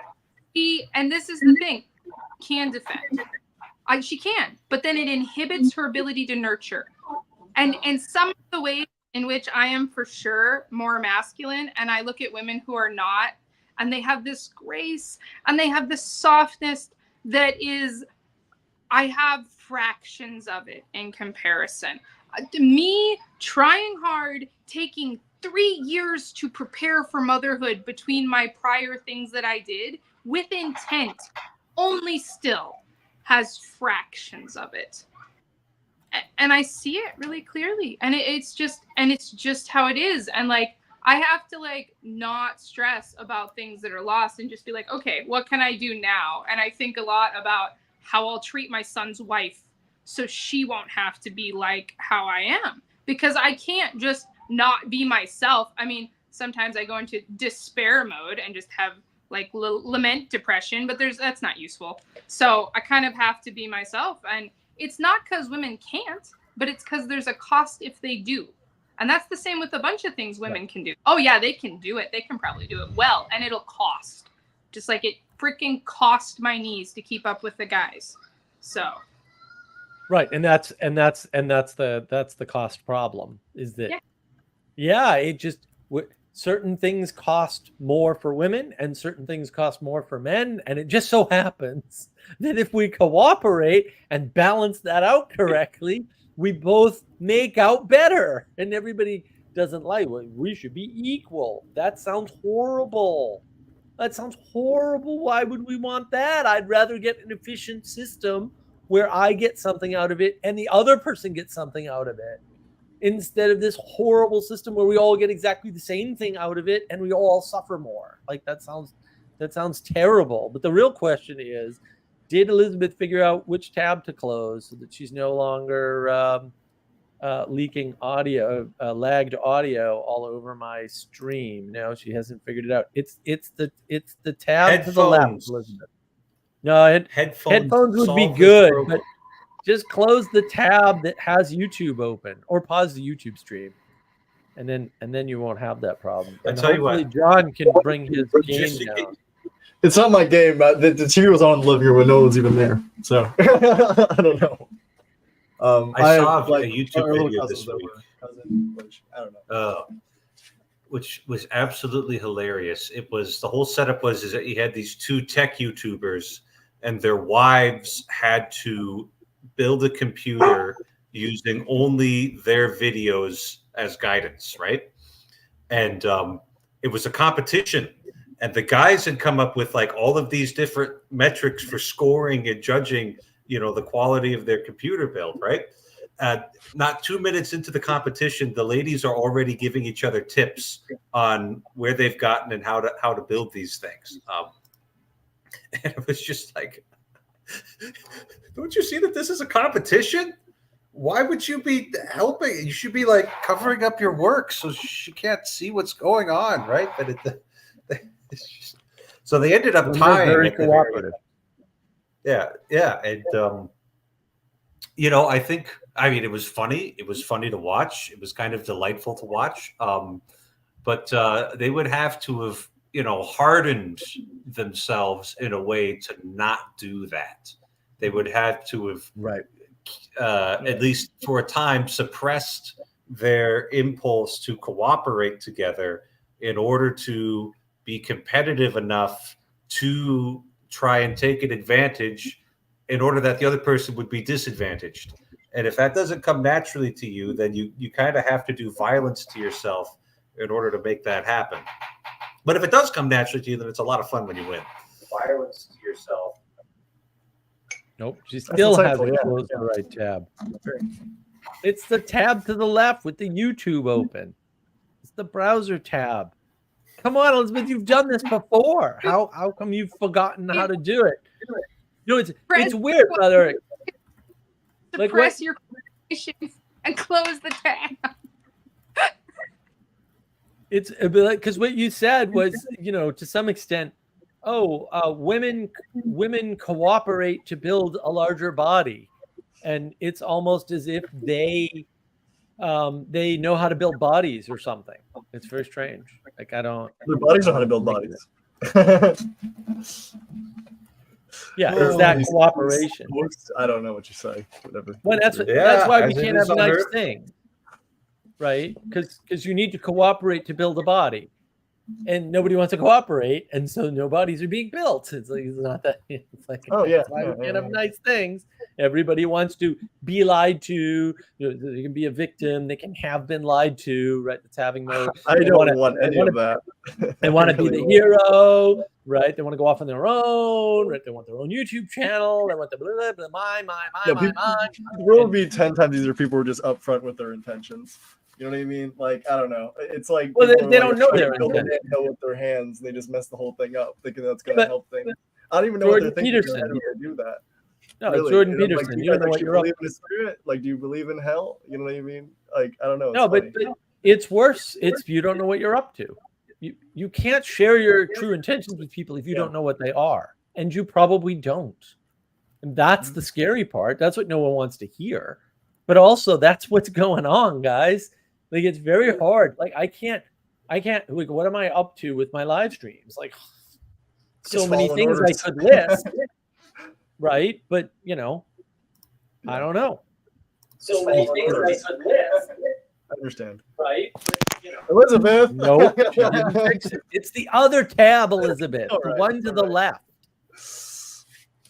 Not the screen you're on. It's the screen with the YouTube on it, not the screen with the StreamYard on it. Just go call your husband to help you out, Elizabeth. She's done it before. I don't understand. Like, we believe in you. She was here last week and it was fine. Like, how can she not do what she did last week? What is going on? Why is the world? This is the chaos. It's the Muppet Storm personified in Elizabeth. Elizabeth really is chaos too. At least it's not me. I'm glad.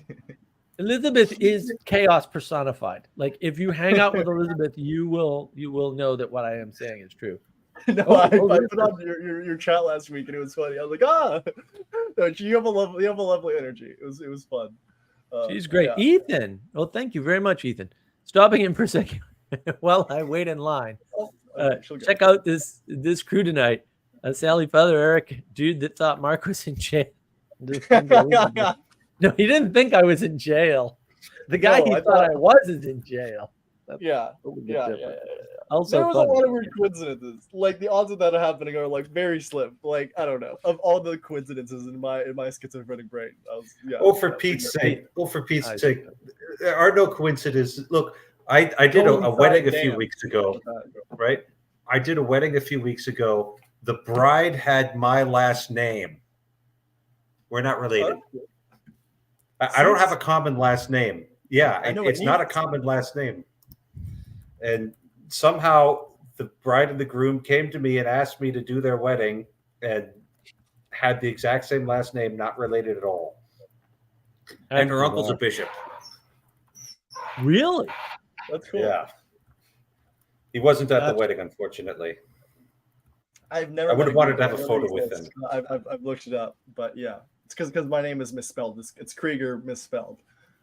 somewhere along the line. So Probably at Ellis Island. Ellis Probably. Island, you think? I know I my think family they arrived. were dealing with like my dad's family arrived in the United States. What was it, like 1890 or something like that? Like late. It was like right at the turn of the century before. So I don't know. Ellis live Island in would have Ohio. still been in. Yeah, I mean, they were dealing with like a boat that had 1,000 people coming in, and I think they were just, understaffed and underpaid government officials, and they just kind of wrote things down quickly. Sloppy Yeah. handwriting. Yeah. And so, like, I'm pretty sure that Pronunciations. in the old country, I don't think my family would have been named Sites, but at Ellis Island, he probably just got a new name. Happens in the Bible. Why can't the U.S. government do it too? Do you guys know why so many Giving African people a Americans new have the name. last name African Americans, Black people, whatever, have the last name Jackson? Do you guys know where that comes from? Like, that's my Andrew my mom's Jackson. name.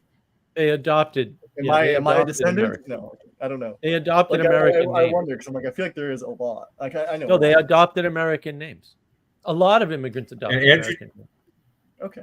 And Andrew Jackson was a very popular president, so it's probably Okay. just.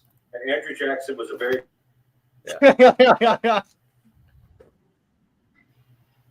Hasn't fixed it yet. Yeah, he was a pair of popular president. headphones, Elizabeth. No, she doesn't need headphones. She just needs to click the tab. She's done it many times before successfully. We just don't know why she can't do it today for some weird reason. Just give Mark remote access to your computer. That's true. You might Now just it's coming from somewhere else. you have a different browser. Maybe. But she's muted now. And It's muted. Through again. All righty, is it working? It stopped. It's the both of you now. Okay. Do I close, or which one do I close? It's the both of you The now. YouTube one. You close the YouTube that you had open. When you first got on the stream, you there's a YouTube thing. It says YouTube. That's the one you close.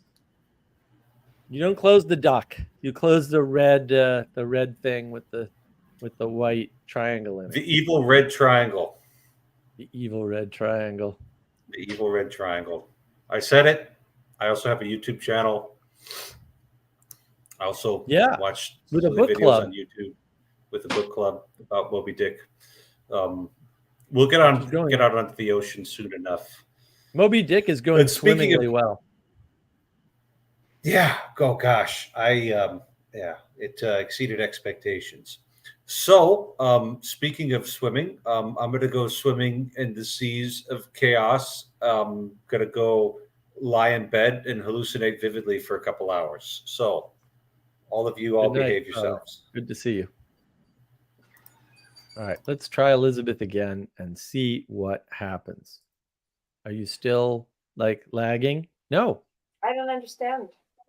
I think you're fine. You're fine. You got it. It's perfect. Yay. Talk to us. Tell us things. No. You're Oh, you Okay, can't fine. hear us. Can you hear us now? That's so weird. We can hear you. We hear Ah. you. No problem. This Is mine echoing weird too? Is mine No, good? your gain's too high. We're still picking stuff up on you, John. Yeah, I don't know why. It's hard to tell. I like Discord better because it turns green. Am I on, dear? Yeah, you're on. We can hear you. Get this. Do I usually Unplug your use this? headphones. I don't Let's see if it's remember. still. Things are really chaotic in Canada right now, just so you all know. Things are What's going strange on? up here. It's just everybody feels like it's chaotic. Like It is everything's- chaotic. But everything's chaotic. People's bodies are chaotic and their perceptions. But I love what Sally said about space.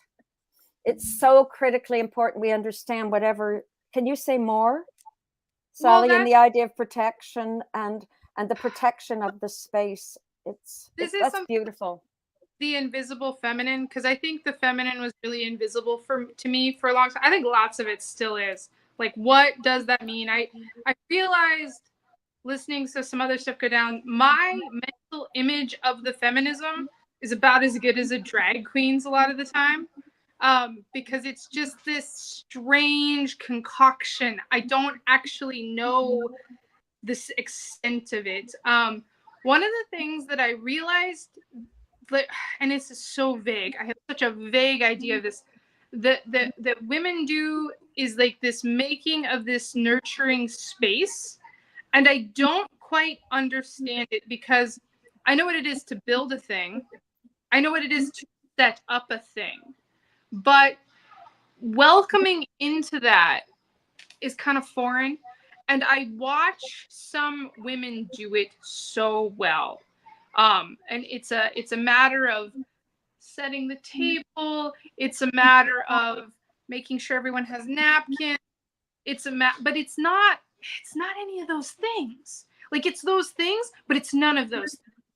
Because you could do it on a park bench with nothing. Yeah. I mean, they could. And I don't know that if I don't know if I could do it with a royal China tea set Queen of England, because I don't quite, when I do it, it's an artificial, like, I got an instruction manual on it, but I don't know the presence of it. And so I can carry on the facade of it. I can try. It's easier with kids. I can do it with kids because kids are simpler and see their need more directly.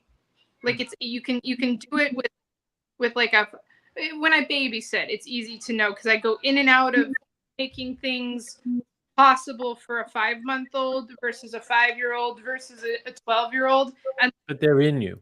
Kids are in you. You said that earlier. When the 12-year-old comes, I get out the coloring. When the 5-month-old comes, we pick up the marbles. Like, and there's an awareness to that, and there's an awareness to setting. It's almost like it's a choreography of life. It's like a choreography of what to do with the household. And like, it's like we have all the pieces of the household. We got the spoons and the forks and the computer and stuff.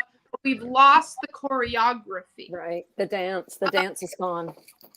And that's really, I think that's part of the materialism problem, because you can have them. It's so funny, right? Because we have more for the household than ever. When I was super pregnant, I was sick. So I was like nesting, but couldn't do anything. And so I watched a lot of like how to do your house and like the minimalism. I went through that whole thing. And it's very strange that we have more than we've ever had materially in America, but less. Because people have all the fixtures, but they don't have the dance of the fixtures. And actually having a lot of fixtures makes the dance harder. And like when Wallace was, or when my kid was 4 to 5 months old, or no, even older. Like right after he started to walk, and really getting around, I was really stressing about not being able to keep the house clean, because they're fast and you're trying to keep them from eating bugs and stuff. And I was just absolutely overwhelmed. And then I'm looking at like how to keep a good house and like how to clean. And one of the things that was out is like literally we just have so much stuff that being a housewife is hard. Like we never have ever. And so I not quite immediately, but very quickly, because my husband and me went a little crazy with the first kid, and we didn't have money like we had when we had our kid when we were kids. So we were like the best toys, the learning toys, this toy, that toy. And when I reduced the toys, he was happier. I could get everything put away every night. We were just happier. And I went through a whole really reconsidering everything in the house phase. And I don't do minimalism, but I really appreciate it, because you should think through everything you have like once or twice a year. And it's a lot of work. And but Sally, I want to break in here. What you're talking about is more stuff is not better. That's the mistake of materialism, right? We're measuring quantity over quality. And the problem with quantity, when you increase quantity, You spread out quality. Right. And right. now you don't have enough. And that works with ideas just exactly the same as it works with spoons. Yep. It works with everything. Right. I'm not sure if But- there isn't quality kind of spiritual in a way, like not physical. I'm not sure how directly related they are. You know what I mean? Where it's like the quality gets divided. Yeah, it's not. You know what I mean? It's not physical. That's right. It's Well, the opposite of but the physical in some idea, sense. so you can have many ideas. Like you can have all the psychological facts, you can have all the neuroscience facts, you can have all the reports of all the doctors, and if you can't use them good, it's just like having so many spoons you can't hold them. It's better to have one freaking spoon and know how to use it really well than have all the spoons. And I'm just using that example because it's good to grab a hold of it. But this whole more information thing, I'm still grappling with it. I've been thinking about it for 3 months. And it's like... That video's coming. Don't worry. More information will not help. And when you realize that and you've been trying to self-fix by getting more information and you realize more information will not help, you reach a point where more information will not help. It's not the same as when Dr. Peterson said because like one of the things he talks about with his map of meaning or his personality lectures is when people watch them, they get words for the things they already knew. That's not the same as more information will not. If you don't have the words for the things you already know, that's when you pursue knowledge. But once you know something, more information will not help. Well, the more information you have, the more connections you can make. But the more invalid connections you can make. Yeah. And that's the problem, is that now you're in a flood of information and you're in chaos and you're lost because there's more information and you can't get out of it necessarily. And if you don't want to submit to having information given to you in a structure, then what happens is you try to take on the job of putting information in the proper structure, and then you end up in conspiracy land. Well, and it's like you can learn how to dance, but you can learn how to tap dance, you can learn tango, you can learn how to polka, you can it's much better to pick one and do it well, or maybe 3, but not all of them. You don't want to be doing all the dances. Like that's like with housekeeping. There got to an end of it where like I was really into it, but I had looked into it because I was into the It Sparks Joy lady, and then it occurs she doesn't have an American house. I like her. Like, but she's very interesting, but like she does not have an American house, and she especially doesn't have a rural American house because there's 2 more categories that like 2 or 3 or 4 more different categories for non-apartment. Because like there's your garden, there's your tools, there's these other categories. So it doesn't matter how well you can use her stuff. That's not the dance that I have to dance. Like, and this is with everything. And that's why knowing the dance of your family, even if you don't want to exactly photocopy of your family, might be more useful than some exotic, wondrous, really inclusive, whatever. Because if you're not there, the dance for there, you can't understand it. Yeah. Well, and it's like the clothes you wear. Like, I think it's really important to wear the clothes for where you're from or the culture you're from. And like, if you travel, I think it's very much behooves you to look around at what the locals are wearing and see if that would help you while you're there, not forever, but like while you're there. Jeans don't work good in South Korea. It's gross. It's a gross situation because they suck in the moisture and bad. And I had to learn. Now, rural America, doing cowboy stuff, that's all you want to wear because anything else is crazy.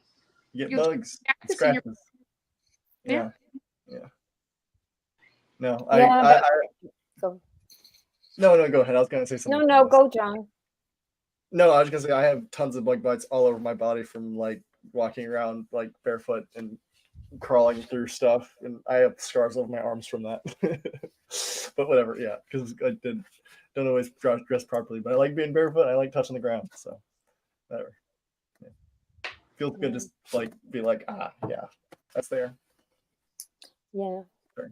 Yeah, but what you're saying is fundamental, Sally, because it is the home is the place of life. It's the space of life. It's where space can where life can exist, in fact. So your idea of the spoon is profound. The one spoon, it's beyond profound what you've just said, because you're talking about reality and the limits of right. of human, I'd like to say consciousness, even though I don't really know what it means, but it's the limits of human consciousness. In fact, and it's fault, and it's pride. It's just we're just oozing with sick pride, because who are we to think we need more than one spoon? Right. Who are we? We went awry way before we think. Because once you've lost what you just said, you've lost everything. You're already veering off the patterns, and so right. You don't need.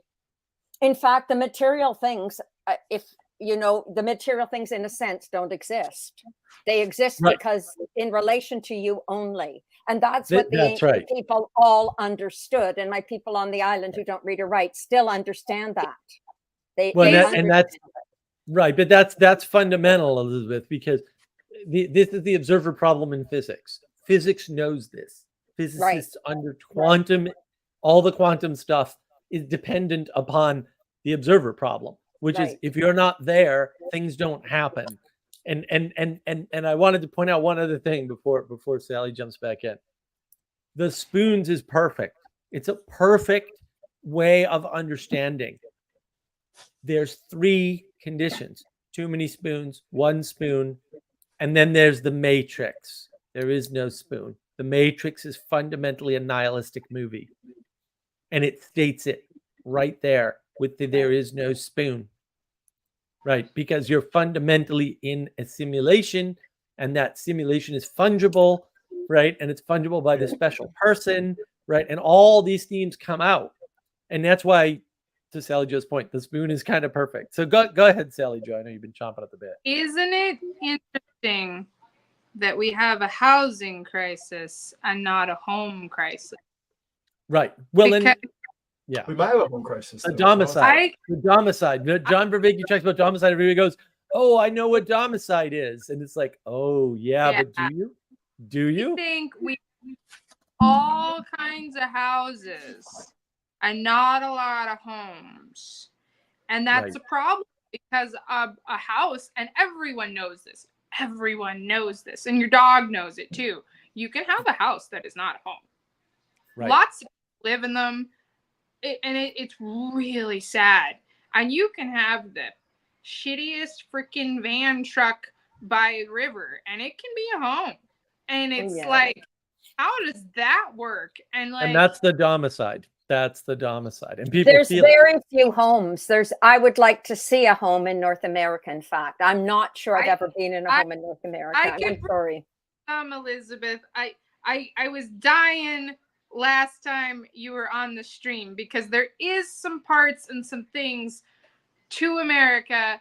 It's not the feminine and masculine you're used to, but it exists. It's places. It's in the hinterland. It exists. It's strong. People that are still having 9, 10 kids and carrying on, and that's just the way it is. Yeah, the Americans are different.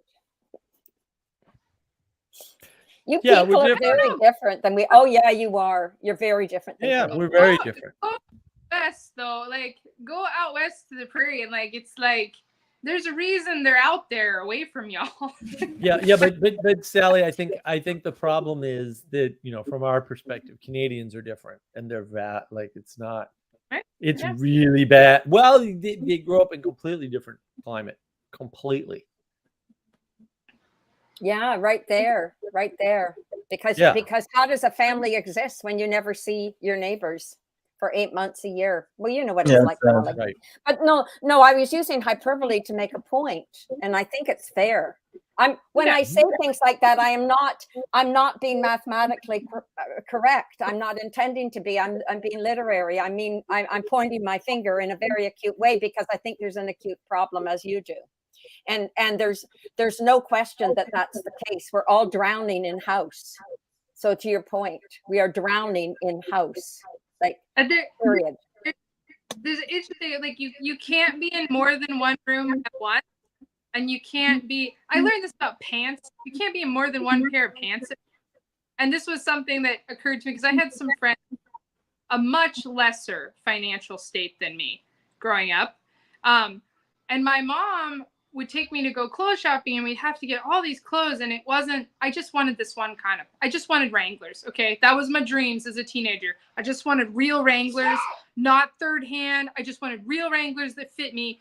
And my friend, who was like all the teenagers had to work all summer so they could afford to go to high school, kind of poor, and she had Wranglers that were like her size, and I was like, how do you have them? And she's like, you only need 3. And I'm like, what? And she's like, you need a good pair, a bad pair, and a washing pair. And I'm like, what? And it just, they all only have 3 pairs. And it's true because you can't wear more than one at once. And so, like, even if one's in the wash, like, you really only have to have 3. Like, really, to make it in, like, everyday society practically. And that just changed my life. Like, the extent to which that changed my life. Like, and I think about that with lots of things now. Like, if I want a better thing, and, like, you don't have to have a bunch of them. And I think we've had a lot of compensation with materially. Like, we just lost the bar somewhere. It's better to have 3 good pairs of pants than 25. It is 3, not 25. And it's just like, I don't know. I lost track somewhere with my, got wrapped up in my childhood, and I'll stop now because I don't know where I'm at. Yeah, but no, these are all really important ideas. The spoon and the 3 pairs of pants. There you go. Like that's it. And 3 is pretty luxurious, actually. So I just and what it does is it takes up.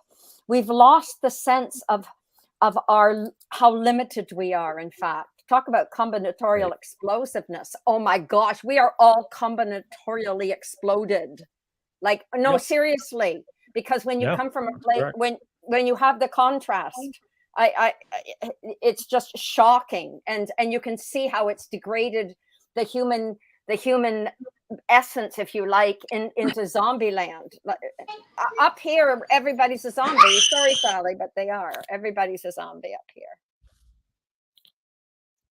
So that's that. Is that the zombie screaming in the back? There was a Sally. No, but seriously, like we like a spoon. We really this is probably one of the most important ideas, in my opinion. The spoon is really critically important. People lived with one spoon. Yeah. Well, and what's great about the spoon is it's one of those tools that's the extension of the self. And we have a different relationship to the tools that are extensions of the self. A shovel, a hammer, a screwdriver. Fun thing about a spoon is you use it to care for children. You use it to care for yourself. You use it to cook for the group. And so it's very universal, but it works with lots of things. But I do think that's why it's the thing in the Matrix. And it didn't not occur. I better go. I have other commitments. Have a good night. Nice to see you, Sally. Sally. Thank you. I really like we your gotta idea. talk some. Yeah, well, yeah. I can talk. Anyway, tell her, Mark. I can talk when I'm in. I can talk when I'm in Sicily. It's that the reason I don't come on the live stream is because of the timing. It's not because of the internet connection. It's the timing. Right. It's if it's 6 hours, so you start, at 1 a.m, and usually that's not when I'm awake. So yeah, but I love her idea of making space for nurturing. I mean that ties in perfectly to the idea of home, right? I mean it's the womb, right? It's the womb. Right. I mean, yeah, go into any Catholic church and there you see it. Yeah, right. I think that's like facing problems within a safe environment, because the nurturing is the growth, and so you're in a safe space. And then you face problems, you know what I mean, like in front of you, that like it's not going to hurt you, it's not going to kill you, but you can learn how to deal with it. You know what I mean? Until you get to the beyond last a step, where safe it's like it space. might kill you. Yeah, but But, beyond a safe space, because I don't even know if we know what that means anymore. To be quite honest, I don't know if Right. they exist. Well, I do use hyperbole, you all understand, but I don't know if they Right. exist. I don't know if safe Right. spaces Right. exist here. To be honest, Right. I don't know how you people feel when you go out in the street or when you go to a shop. I feel constantly that I'm having to protect myself for one reason or another. Will somebody behave so inappropriately that it'll put a dagger in my heart, for example? I mean, just Mm. common comportamento, right? Common behavior. Mm. It's gone. It's like elegant behavior is gone. I mean, people Yeah, do try, polite. but we're so far away from it that Yep. even when people are trying, I live in a smaller place and people are definitely trying a little bit, but it's not the real thing. It's an abstract in a way, right? It became a concept and then was subjectivized, and that's not the same thing. Right. I don't know. So what's going to happen when everything goes to hell, which is where we're headed if we're not there Well, already, as you said. Well, yeah, you're there already in Canada for sure. There's no question about that, right? Oh yeah. It's as clear as day in Well, Canada. we've been there for about 20 years, right? So Yeah. we're definitely, Yeah, it's been a while. but it's Well, not. a lot of people they're ignoring the chaos, right? They're saying, "Oh, we haven't, there is no chaos, right? This person's in charge, and it's this complicated explanation that's actually holding the world together, and it's always been this way, and then that's totally." Totally nonsense, right? Like, no, and it's like the people that believe the president was running the country. I'm like, that's never happened in the history of this country. I don't know who told you, like, where did you get to that? Let's see what Sally says. Sally, you might have to come to my basement, Elizabeth. Oh, goodness. I've been to her basement. Cool. It's scary. Oh, have you? It's freshly functional. Well, it was okay when I was there. I mean, it definitely needed some work, but she's been doing a lot of work to it. So, yeah. Go ahead, Elizabeth. Oh, you head were on in down. Sally's basement? Yeah, when I went to Thunder Bay. Oh, right. You stopped in. Well, stopped. I went way the hell out of my way. It's more like what happened, but yes. Yep, Sally says it can be better. Yeah, everything can always be better. It's okay. As long as does it have a ceiling? Oh yeah. No, basement. Well, that's fine. That's a home. That's a home if it has a ceiling. No, she's fine. I'm building a tiny house in it slowly. Wow. I don't know if that's an apt enough description, but yeah, she's got it. She's got it pretty well dialed in. She's almost there. But it's beautiful out there. There's nothing there. It's like when nothingness needs to be alone, it goes to where Sally is.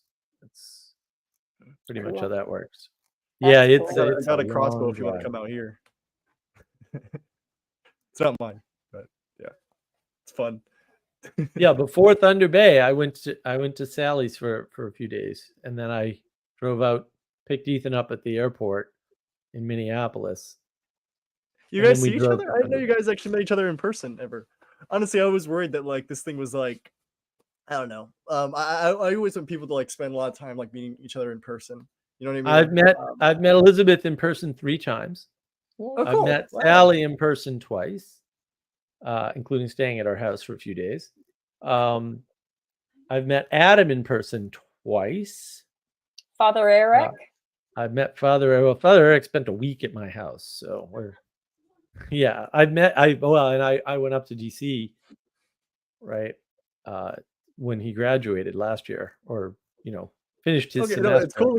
I knew you guys had a relationship, but it's cool to like know how connected you guys are. That like gives me comfort, I guess. Yeah, I've met up with Bruce before. So many people, like so many. I've been around Vanderclay like three or 4 times. So, I know. Yeah. Well, I mean, Yeah, no, Vanderclay is like the center. He's cool. I met Joey. So that was nice. Finally met Joey. That was nice. Got to do that again. Well, so where's it all going? where's Where's it what all going going? right now? Like, where's Dr. Peterson going and Jonathan Pajot? Do you have a sense? They've kind of dropped off my radar, and I can't figure out why. I just don't watch them anymore. Well, Peterson's not going anywhere. He's in evaluation mode. Pajot is sort of figuring out his next move, right? While still pushing sort of the orthodox solution of go to church, which, again, yeah. Sally. Jacob has stayed in my basement too. That's right.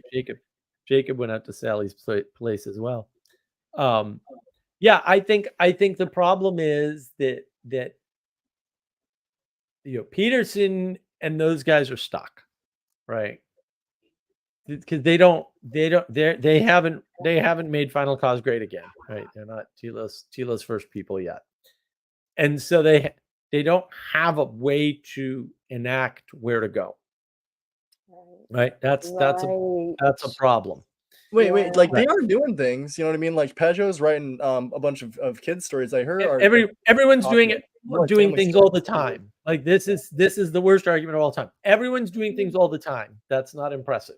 That's the normal. I think in a few years, like I don't know. I feel like there'll be a film. Like Peterson, I know, wrote a screenplay. I think something's gonna happen with that. I know.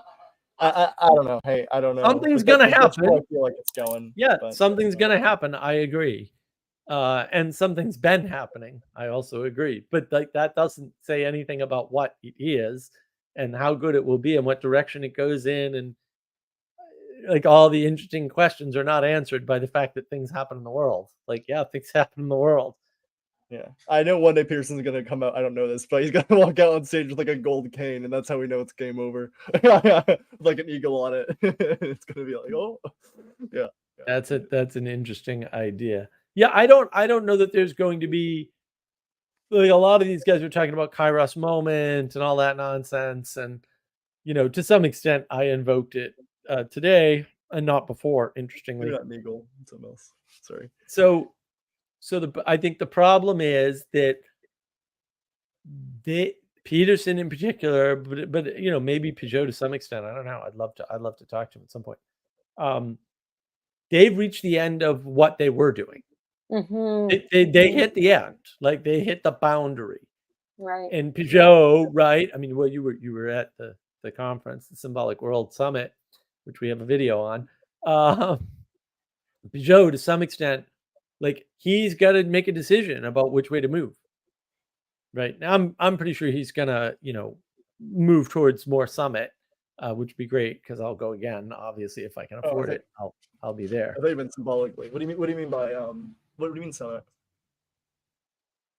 Well, he's gonna have another Symbolic World Summit. Oh, got you. Like he's gonna do it again, right? Yeah. Well, that puts him on a path of creating in-person community,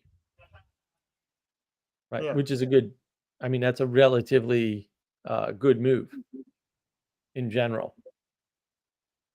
I think that's part of it. I was thinking about that today about community. I was thinking about that earlier today because it came up in my head. So I've actually got to pitch something probably next Wednesday to someone about that because they're we're doing this community thing and I'm like, this isn't a community thing. But you know what? There's ways to do it, right? There's definitely things you could do that would foster community beyond, say, physical space, because a physical space does not make a community.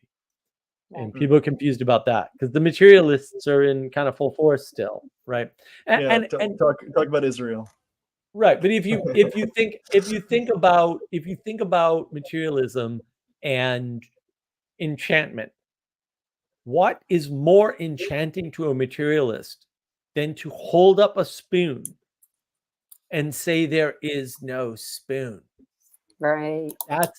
That's peak enchantment. That's the Matrix. That's why the Matrix has been really moving everything since it came out. It probably cannot be overstated how important that one particular film is.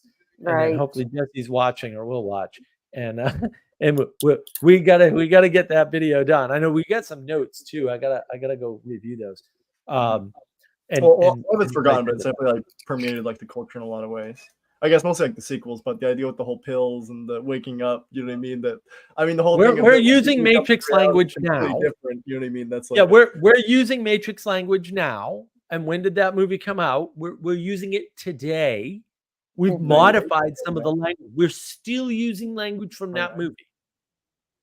Yeah, that's pretty significant. Yeah. No, I'm saying it is. Yeah. Right, I'm saying and like we're the whole arc using it. It's more like the first one. Right, but we're I using don't it to just but we're using it to describe the world that we exist in. We're using a movie about a simulation to describe the world we exist in today. Right? That's I like it. You know, you could say like, oh, still use lines from National Lampoon's Vacation. Sure, whatever, bro. You know, I still use badges. We don't need no sticky, right? Those aren't relevant to reality, right? But the Matrix language that we use and formulations that we use, we're using them to represent the real world still today. Now, I would argue they're all terrible in many, many ways, right? And the idea is, to some extent, you ingest a pill and change your perspective on the world and become enlightened, right? Same like with the glasses that allows you to see the I don't remember the name of the movie. They Live. Is that what it is? They have the glasses. Is that what it is? I don't know. I don't know the movie. Okay, whatever. Anyways, yeah. He sees the glasses and he sees like everyone's actually aliens controlling everything. Yeah. There's all kinds of tropes like that, but like it's the Matrix. It's really reality. It's the Matrix. It always happens. And how people not realize that this is going to happen again. You know what I mean? It's the reason why it's a repeating pattern. It just if you can wake up to it, you know what I mean. It's hard for people to do that though, because that's why it's the whole archetype. Is you don't even want to believe it, because like if that is true, you have to change your entire perspective about how the world works. You know what I mean? Right. And that's so or you don't. Like, what, these people? Or you can avoid the problem and just submit, and then the problem never appears, and then you never have to solve it. Oh no, and nobody likes that answer. In those archetypes, is the aliens that are going to destroy the world. In both of them, it's the outside aliens who are going to mess everything up. I mean, they have their own wants, and they're using people But that's true. It always. But that's true. But that's true. It always is the outside that messes up your internal world. Right. That's called reality. That's what objects to. Yeah. Right. Well, everybody says like, well, I'm objective or whatever. And it's like the thing that objects to you is reality. And everyone's like, well, we don't know how to determine reality. What's objecting to you? That's it. That's reality. It's not hard. And everybody makes it hard. But it's like, no, that's not a full definition. But reality objects to your subjective experience. Yes, it does.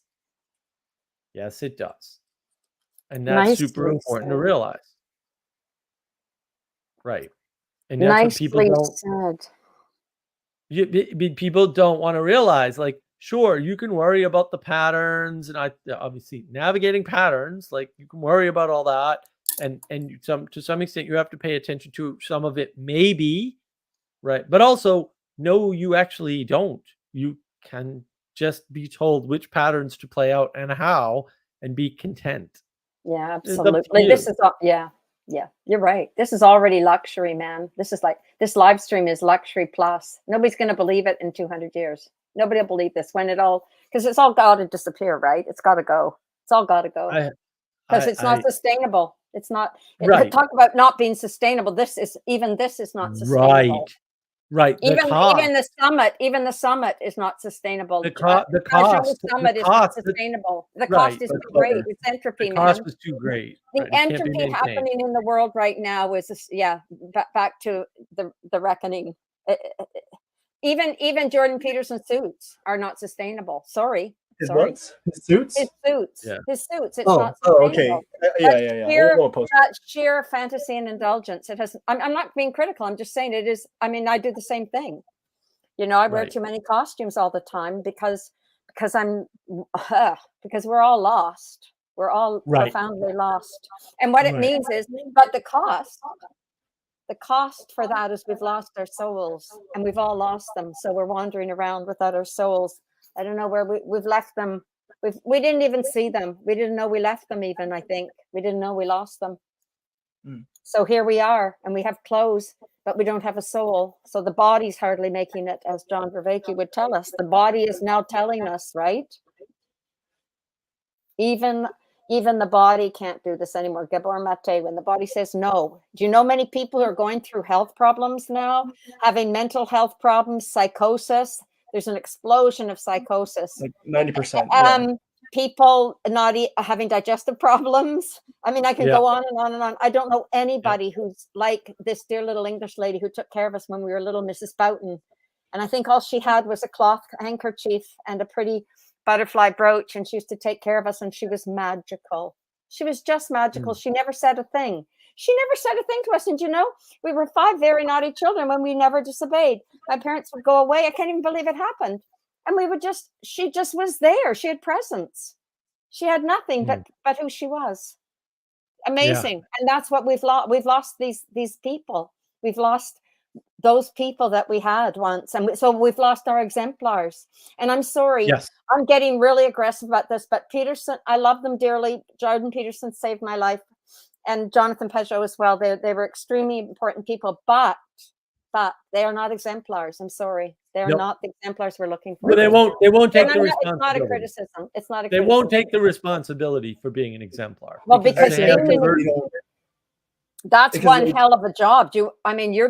You're doing it, Mark. It's one hell of a job.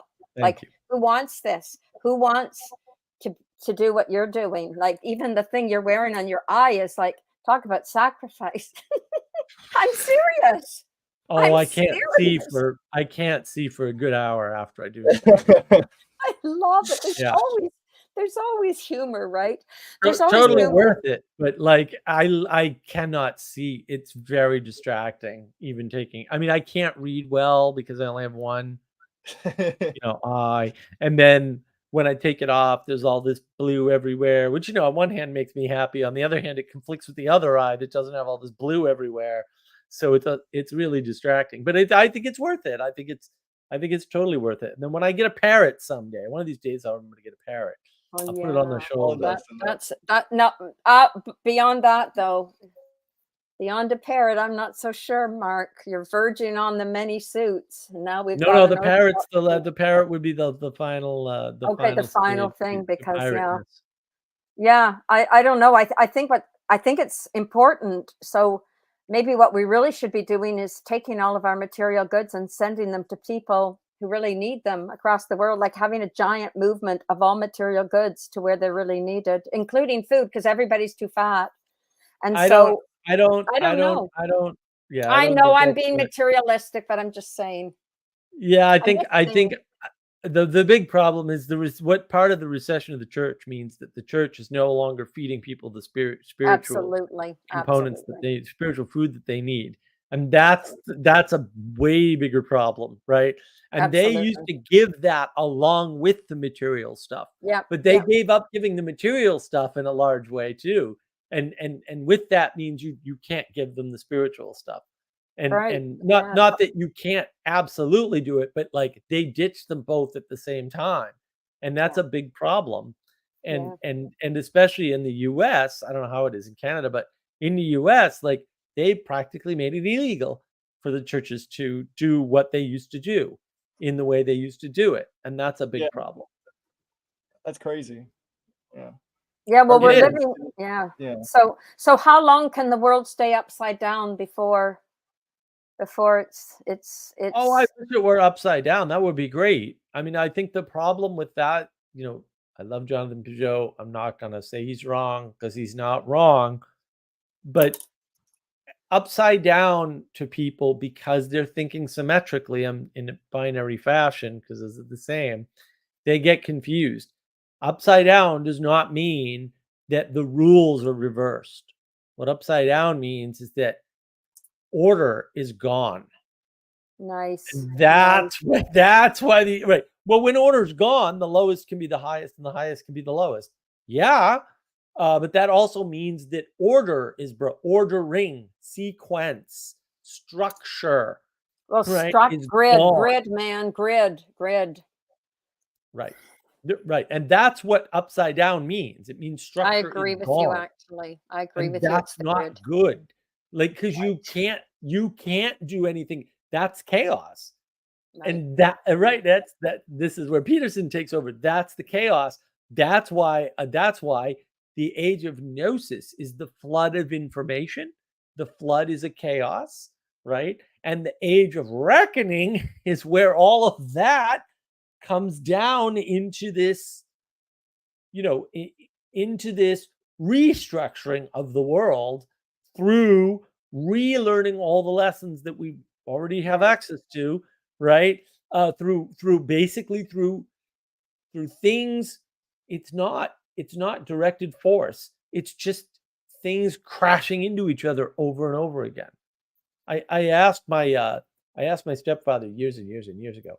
I said, because he had an unrecorded IQ. So that's why when people talk about these smart people, I'm like, I don't recognize your idea of intelligence. It's my stepfather, an unrecorded IQ. There was no question that I could ever find to ask him that he did not have a reasonable answer to, and he could explain it to me, which is even more amazing. Wow. Yeah, he wasn't like because I mean, he not only did he graduate from MIT, but like I hung out at MIT. Lots of MIT people can't explain their work. I can explain some of their work better than they can for various reasons, but like most people can't explain the things they're expert at. My stepfather could explain everything. So I asked him one time, I said, well, like, what's up with solar systems? Like, solar systems make no sense because you're in three-dimensional space and things are just kind of flying around, right? And he says, well, and I'm oversimplifying this obviously, but I'm not going to be incorrect. He says, basically, the way it works is when you have two objects coming at each other from different angles and they happen to hit, that impact always goes along a two-dimensional plane within the three-dimensional space. In other words, the impact reduces the dimensionality, and that's why solar systems are flat disks. And I was like, oh. And then like I made some simulations on the computer because I mean, they weren't sophisticated. They don't need to be to prove that point. Where you don't need to have high-end graphics or anything like that. And I'm like, oh wow, like, oh, I see this, right? And that's why solar systems are flat disks within a three-dimensional space. And then if you look at solar systems, they're all at different angles to one another. And that's why, because you've reduced the dimensionality because the flight of the objects has been compressed or flattened, right, into a disk, but that disk is still in three-dimensional space, so the disk can be at any angle. Whoa. Right. Bing. Whoa. And once you understand that pattern, for example, and you're young, because I think I was 50. These other things that I talk, this is why I don't know how to explain it. I'm like, why don't you know this? This is so easy, right? But it's not easy for me to explain. That's why the YouTube channel. I mean, it's one of the many reasons, but like the big reason for the YouTube channel is how the hell do you explain all this really obvious, clear stuff that was well explained to you when you were younger, mostly, right? That you see and can relate to all the other higher order abstractions and lower order abstractions. How do you explain that to people so that instead of making the world more complicated and more complex, they realize, no, it's very simple. There's a handful of patterns and that's it. Yeah. Absolutely. I think that's so wow, chapter 32, a handful of patterns. It's good, Mark, because I think no, but seriously, and I've lost track of all your chapters, but a handful of patterns. I can't say enough about that. You have a book? Yeah, he's writing. No, Elizabeth is trying to make me write a book by giving me chapter on a titles. handful of patterns. Oh. I think I think that would really help Dr. Peterson with his thinking, to be quite honest, to understand what you were just saying. I know. I think so too. Yeah, because but it so jibes with my father's worldview and also with my experience on my little island where I go, because both my strangely enough, both my father, who was who taught thermodynamics, and this fisherman who can't read or write, they both know what you just said. They both understand at a innate, embodied way that indeed there is perhaps a handful or maybe less of patterns. That's exactly it. So what you're doing is trying to find the underlying grid of it all, right? And that's it. And then once you've got one, and then everything's, and I think you're right. I think because highly intelligent people will often just focus on they're focusing in one area, not because they want to be specialists, but because that's what they're doing, right?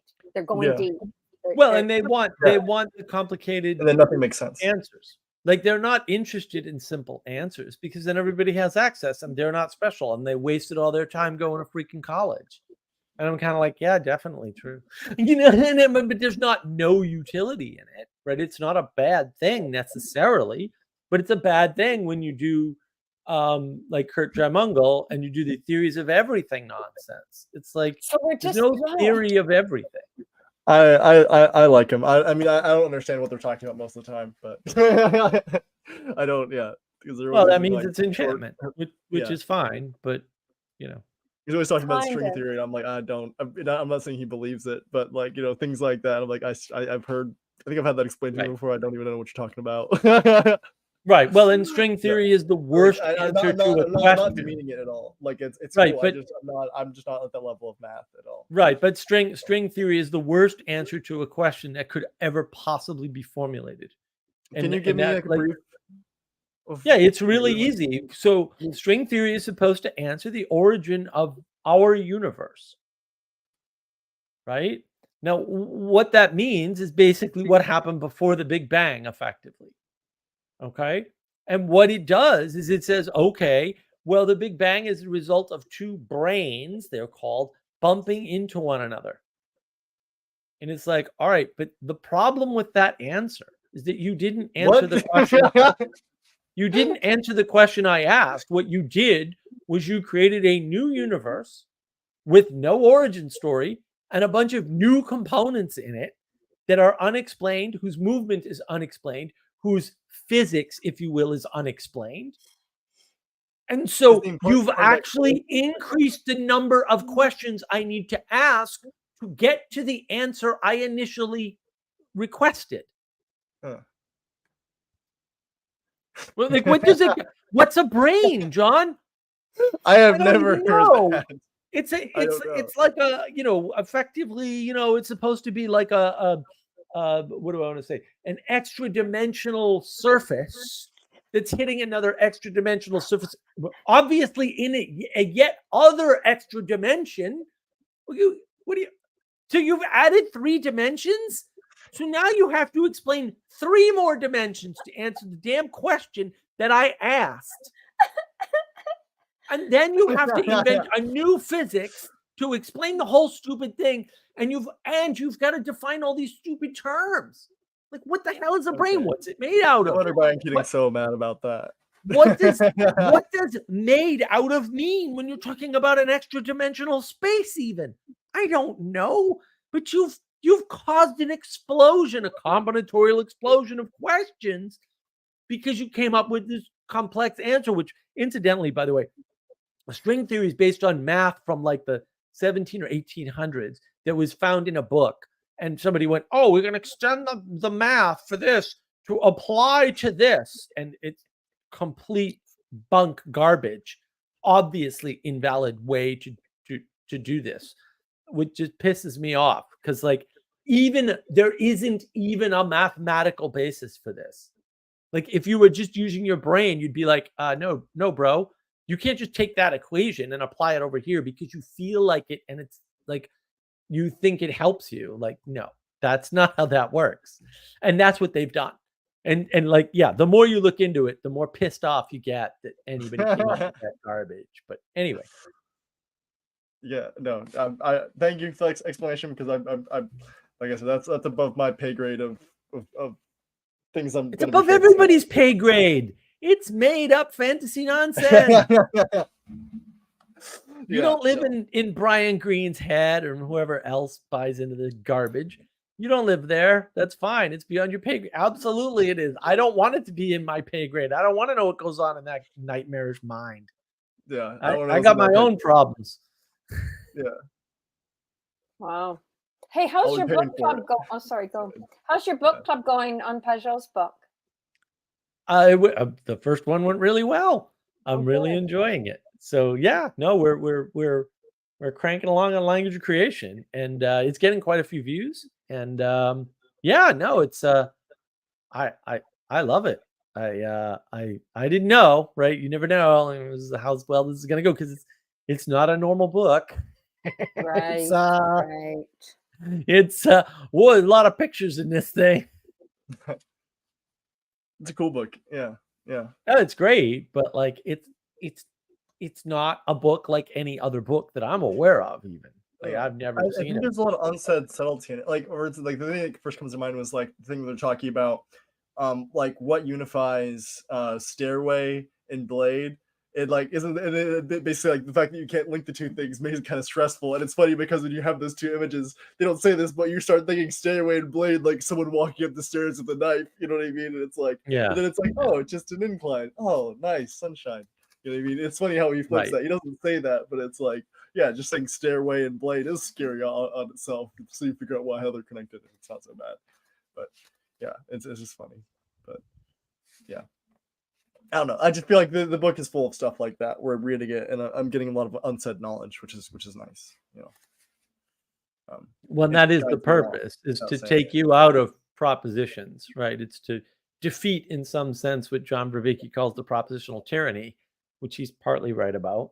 And it does that with not only with the pictures, but also with the lack of citations, justification. He doesn't justify anything. He just states it. And it's like either you buy in or you don't. And like it's that simple. But like I don't know how you look at that book and not buy in, because it's like, oh yeah, that's correct. Very practical, straightforward. Yeah. Definitely correct. Right. But you know, you kind of have to be there, right? Like you kind of have to want to engage up front, because you know, some of these pictures where I'm just trying to find one. I know there's one like right in this area here. You're probably gonna skip ahead of me because I'm still like not even very far. Well, I've read the whole book. I'm many chapters in, but not many. But like you've got crazy pictures like this, and it's just like, and they're very simple in one sense, but no, honestly, they're not. Like the first time I was like, he was just posting those symbols. I'm like, what is this? You know what I mean? But then as they read it in the book and they're building up everything, I'm like, oh. Right. Which is, another way that the book reflects itself in a way. Right. But, and then just looking at the pictures gives you a sense for what it is he's trying to communicate without actually reading these stupid propositions that, you know, it should be obvious. I don't know why these things aren't obvious. We didn't start with propositions. Like babies don't start with propositions even. But humans didn't start with propositions. That didn't happen. We know this. So I don't. Yeah, you're almost trying to get the music of everything, and then once you get it, it's like you notice when things are a little off, and you need to update, your signals so things actually fit and map properly. You know what I mean? That's the way I think about it. Yeah, I mean the only updating of that musical understanding. Yeah, the only purpose for propositions is compression to communicate efficiently, right? But there's a cost to that, and the cost is accuracy and precision, actually, which is ironic because you can only manifest scientific accuracy and precision, which is not full accuracy and precision, right, through propositions. Like it's impossible to do any other way. But I can tell you there's a difference between home and house. Right. But I can't use propositions to explain to you accurately and precisely what that difference is. Yeah, you have to feel it's not possible. Yeah. Family, yeah, nicely said. Back to the world of experience, right? Right. But also, and to give the scientific worldview its due, because we're not doing without it, nor should we, right? Like home and house are differentiated, right? Accurately and precisely, right? Right.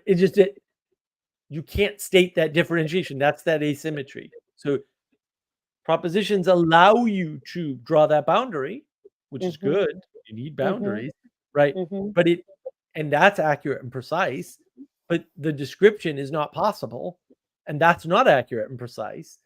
And so you have to understand what trade-off you're making, what the cost is of the communication. Yeah. Right? Yeah. And Yeah, that exactly. communication might be necessary in some cases, but Right. we're using it everywhere when it's not necessary. Right. That's the master and his emissary. That's exactly it. Right. Absolutely. And I don't Yeah. have to go to like Sally Joe and say, look, Elizabeth is chaos. I don't have to do that. She's experienced you. So she knows. She knows, right? But if I wanted to talk to somebody else about it who hasn't been in your presence, they may not know. Or if they were in your presence when you were on your best behavior because they didn't see you outside of the conference, right? That's where the problem comes in. Like, but there's no way that I can give them a sense for how fun and exhilarating it is to hang out with you, right? Like I can't. There aren't words to express the Elizabeth experience. They don't exist. and that's probably a good thing. Yeah, that is a very good thing. That's a blessing indeed. We just lost John. Yeah, we lost John. I don't know. Maybe he got bored, but there he was. He might have had interesting. Has he come before? Yeah. Oh, look, he's back. He's back. Do you know John from before? Yeah, he's been on the stream before. Yeah. Oh, hi, John. Nice to meet you. I'm Elizabeth, actually. I just have this weird name because I can't change anything once I do something. It just has to stay where it is because I don't have the energy to change anything because I'm doing something else. I love it. Yeah. Oh, no, it's all right. Did you guys out too? Because my Wi-Fi went out. No. Did you guys? Oh, I just left. Okay. I thought you guys cut out too. Okay, it was always just my screen. Okay. Yeah. No. No, we were just like, where did John go? Oh, no, sorry. I live out in the country, and so not really out in the country, but like in a small town. You know what I mean? And so sometimes the Wi-Fi can be. It was out for like a week for no reason yesterday. Oh wow. So, yeah. Yeah, that happens. I lost my entire setup the other night, so these things happen. Oh well, that's back. Yeah. No, I think it had something to do with like Spectrum working on something. It was nothing weird happening. Something. It was just Oh, that's good. Yeah. No, but I'm really. Oh, sorry, guys. The name, huh? Oh, sorry. I'm really curious what you two guys think, though. Like, what do you two both have the sense that I don't know, that it's like something fresh is going to come on the scene fast. That's just the way I see it. But I don't know what you two fellows think. I think it already is. It's happening constantly. I mean, whether they're just talking about like AI, I think people are kind of waking up more to religion. Again, reawakening. And yeah, I think people, especially with like the distrust of the media and stuff like that, I think people are like kind of realizing that there's a lot of things kind of that are controlling things, like the image of things more than they thought. You know what I mean? Actually, I interviewed my deacon the other day, and he even talked about like a story where he was watching something live and then saw on the news like what they're reporting versus the report he was writing that was like different. It was, I shouldn't be repeating this, but like, yeah, but you know what I mean? That was like one of the first time you realize is like, oh my gosh, there's actually like government conspiracies are real. You know what I mean? So like, I think people are going to wake up to that sort of thing, hopefully, before it's too late, because soon they're going to have a bunch of power, or they already do with like the internet and stuff like that. And once they're at that stage, you know what I mean? It's like, well, they can mess things up really fast in a really big way.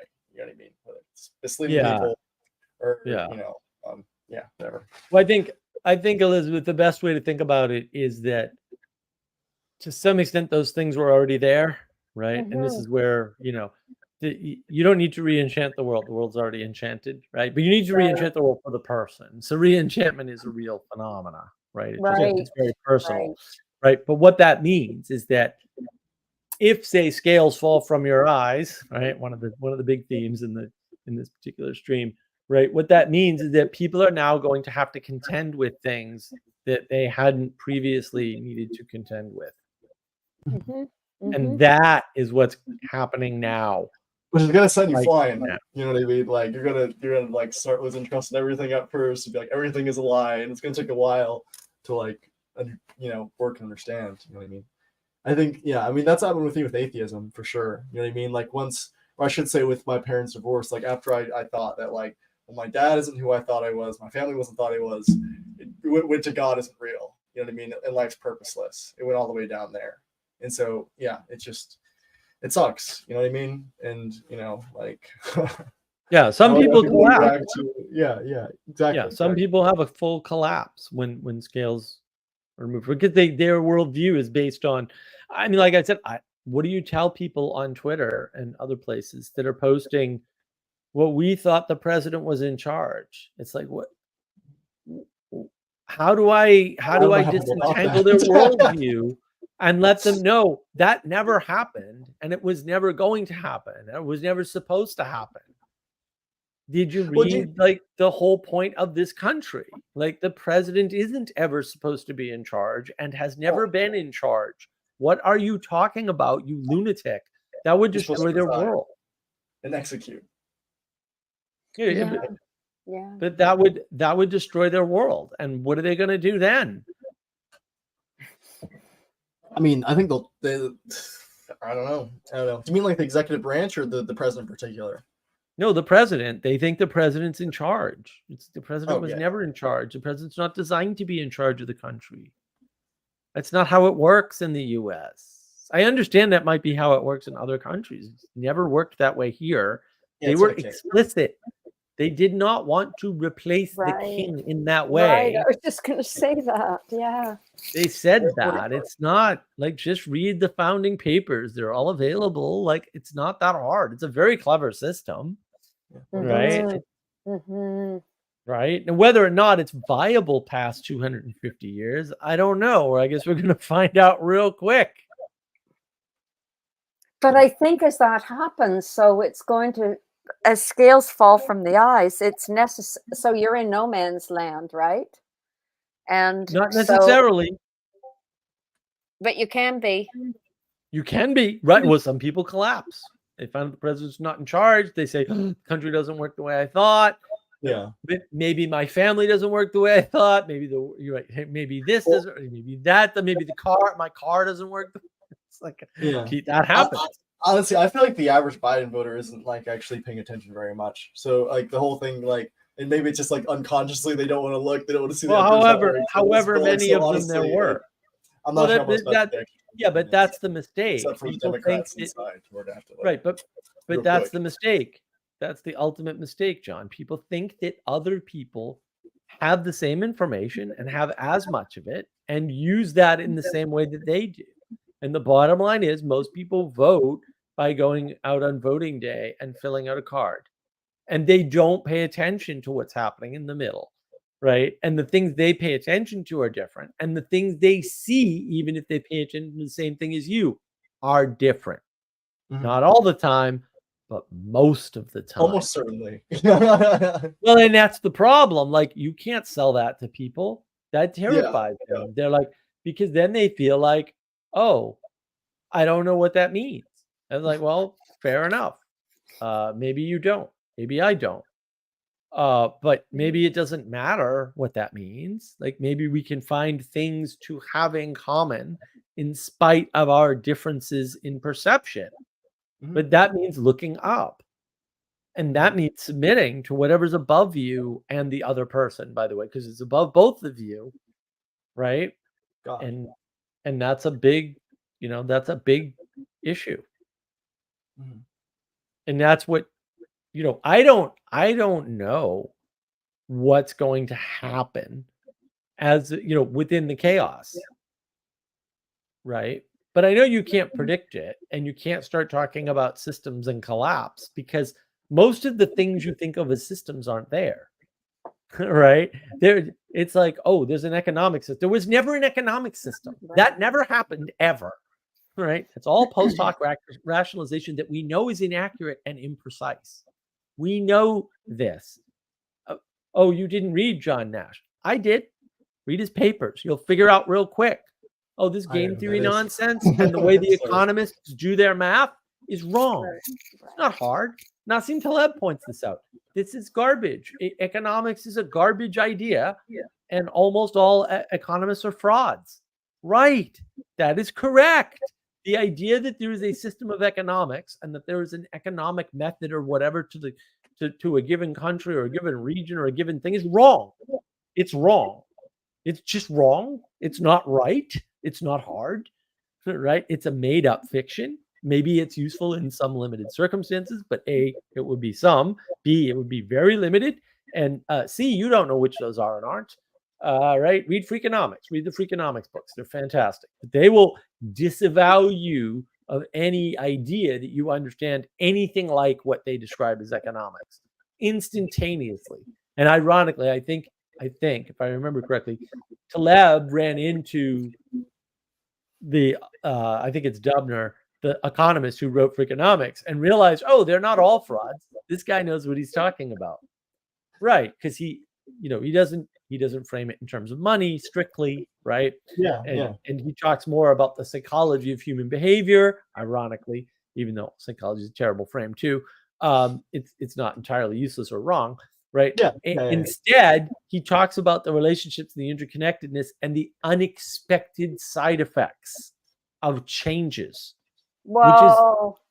That's better. Right. I think the opening story in Freakonomics, if I remember correctly, is the daycare. And they have people coming in late to pick up their kids. They go, yeah, we're going to disincentivize people coming in late by charging them money. And all it does is incentivize more people to not only come late, but to come in later than they were before. And they don't understand why. And it's because the way I would frame it, signals matter. And you've said, I'm willing to trade with you some money for my time. And they took you up on the offer. Right? That's why the signaling model works better. That's the model I use. And all the other models don't work at all, by the way, but whatever. We won't get into that. I'll just drop that there and let you puzzle it out. Right? And then that's the thing. Like, it's signals. They get formed in formation, right? Then knowledge gets created from pieces of information. Information is what goes into your memory, not signals and not knowledge. Knowledge, you rebuild from scratch largely, not entirely, but almost entirely. And then it's understanding, which comes after that. And then once you understand that there are reciprocal relationships, see my model video, knowledge engine model video on navigating patterns, right? Once you understand that reciprocal relationships, bang. And if you want the slide, markofwisdom.org has the slide. But all that reciprocal crosstalk is the thing that everybody's misidentifying, basically. They're going like, well, when you get knowledge and you get more knowledge and that knowledge strengthens the other knowledge. It's like, no, dude, that's not what's happening. Okay, help me with signal. Mark? In what way? What do you need to know? Well, what do you mean by what do you mean by signal? You signals happen all the time. You just did a bunch of signals with your hands. Yeah, but is it a I don't. Can we use some words? So it's the what is it? Signals are the base level of everything that you sense. Base level. Yep. Everything starts with signals. Right. I know that. Everything outside of you and all the ways in which your insides cohere are just signals. Right. And then you can map it on the nervous system. And wow. So all the external stuff and all the internal stuff, and I have one map. Yep. It's called signals. Right. And you can map all cell biology with signals. That's easy. You can map all computer systems with signals. Right. They oftentimes call signals data, and data is very confused with information, actually, because it's a middle ground between signals and information. Just because the way it's a side effect of the way we talk about computers and the way computers are organically generated. I'm not saying you shouldn't use signals and data differently in computers. I'm saying that you don't need to do that with humans. It's signals straight to information. But are signals emerging sparks from the patterns? Is that what they are? No, I think they're independent of the patterns, but I think they show the patterns. Oh, thank you, John, Independent for of the the reciprocity. I love it. It's well stated. Bravo. Yeah, I think the Oh, they're way independent of the patterns rather than emerging from. right. Exactly. Which is Yeah, not to say yeah. that no signals emerge from patterns, but it Right, is to say right. that they are independent, right? They're not fully independent because everything gets caught up in the pattern, right? Right. And then your ability to sense the pattern Yeah. is so let's suppose your ability to sense the pattern on a scale of 1 to 10 was 4, right? You can inform yourself only that far of the pattern. Right. And if my ability is 7, then I see more of the pattern than you do. Or maybe if you're a 4, you misconstrue the pattern. You don't see it correctly, and you make up a different pattern. Right. Right. That's what happens. So what that means, all the time. right? But what that means is that two people with the same pattern capacity, right? Right. You can either misconstrue the pattern or submit to it. Right. And so that right there explains a bunch of behavior immediately. But it also explains the importance of tradition and wisdom, right? Exactly. Right. Because tradition and wisdom says submit to the pattern, submit to the pattern, submit to the pattern. Which pattern? And tradition and wisdom will tell you which patterns. Well, yeah, they'll help you embody it if you don't have a brain, right? And those they patterns might have been figured out by people with a better pattern capacity than you through time. Oh, indeed. I'm just wondering what the pattern. I like that. I like that idea of pattern capacity. Coin the phrase now, Mark. All right, Pattern capacity, because It's I coined here know first. I and the ancient people were together. Not that I was there, but yeah, the Yep. pattern capacity is unbelievable. My friends on the island have a pattern capacity which boggles. I would like to say, Well, it might be that. Well, it might be that they don't. It might be that they're just good at conforming, and they've been shown which patterns to conform to and how to conform to them, and then they look like geniuses. Yeah, it could be that. I agree. Yeah. I agree. Right. But maybe that is a bit of a genius. And maybe that's the thing, right? Which would be my thesis. The thing is, if you can conform to patterns, you're already smarter than most people. I was just going to say that. Submitting to the pattern and conforming frees your brain up. And trying to figure it out even uses your brain up. Like, why are you trying to figure out this pattern? Well, yeah, because if you submit to the patterns, there's something to be said for a very insular community where you don't have, where that's what is, and that's what's practiced, because it does free up. What does it free the person to do? It frees them to see and enter into relationship and have intimacy with other people is precisely what this does. That's precisely. Right. And that's how they get to, instead of thinking about the world all the time, they get to experience the quality of the relationship they have with the world. Exactly. So that when I say to the fisherman, oh, this is paradise, he says better than paradise. Because he gets it. Yes. Right? I like that. That's good. My gosh, I nearly died. When he said that. And he's sitting there, in his old clothes on a messy terrace. You have to imagine the mess of the terrace.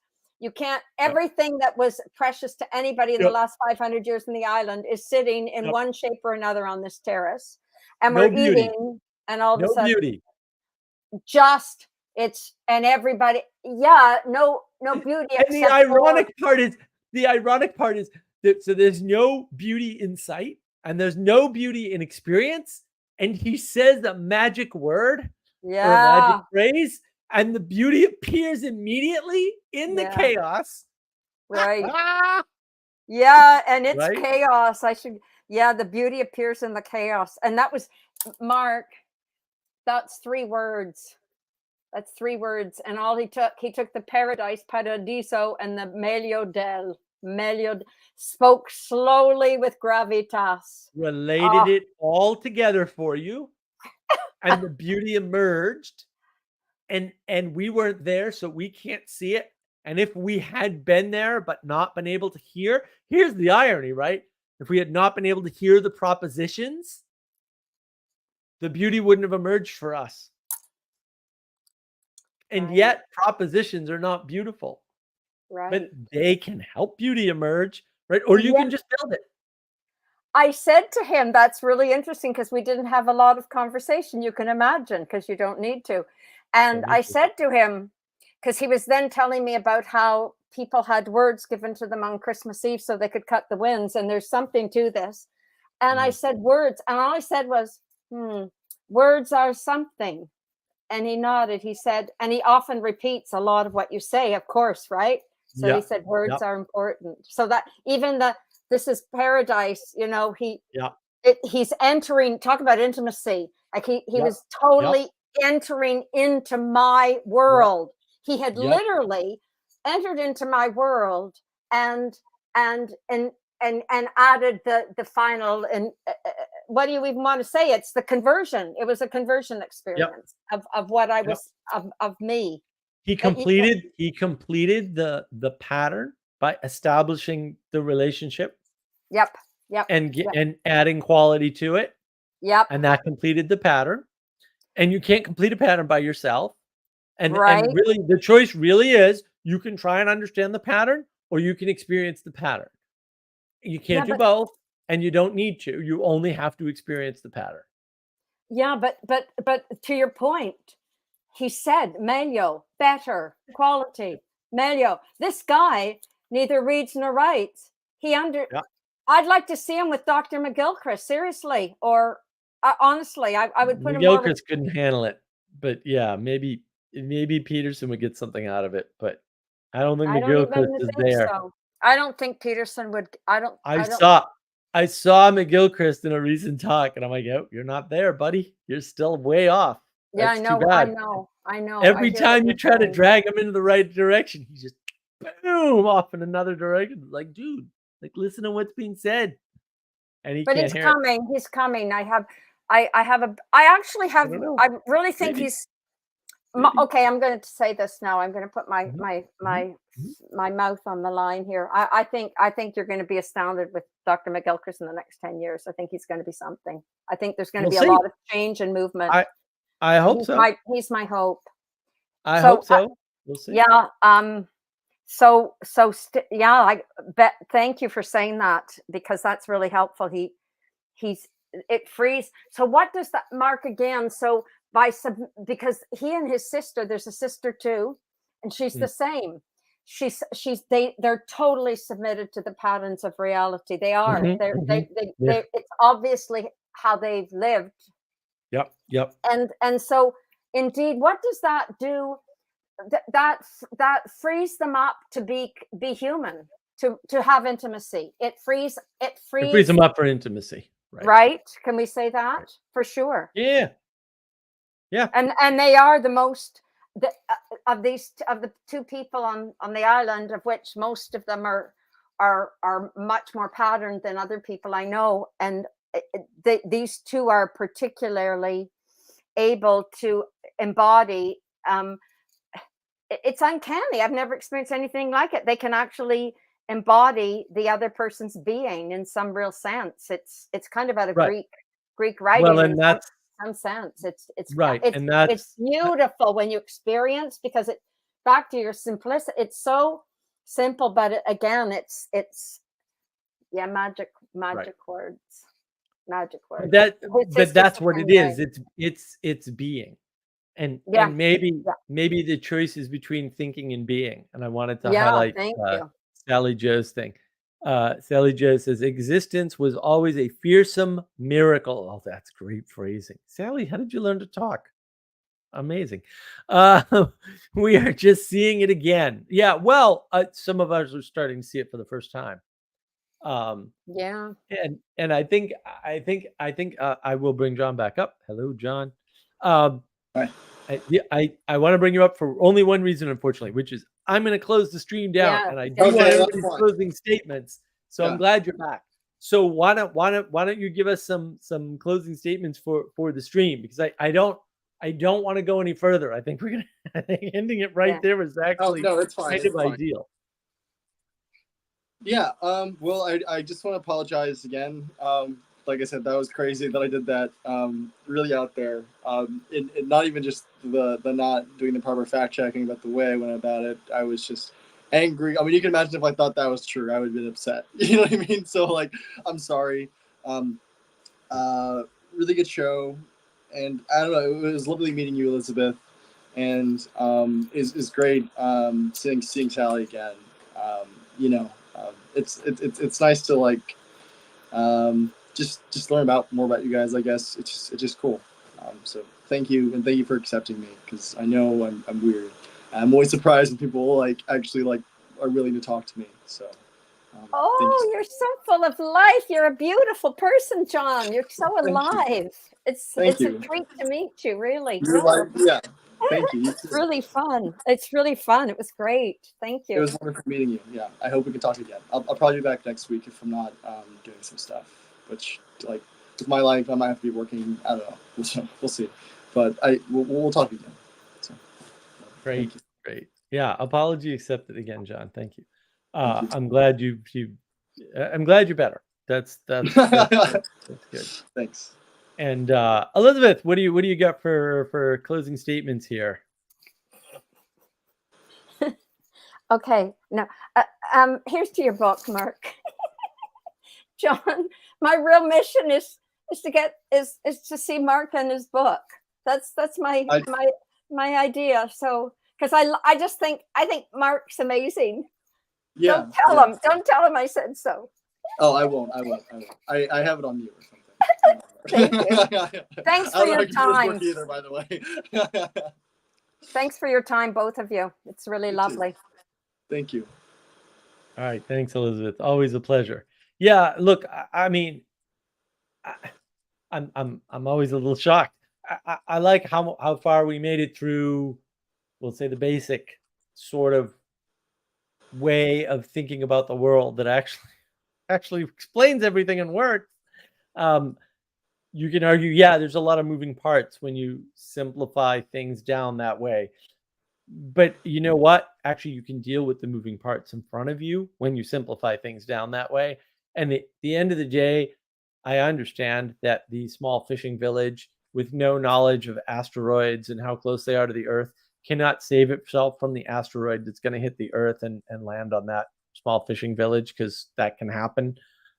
Also, guess who also can't save the people who know about it, right?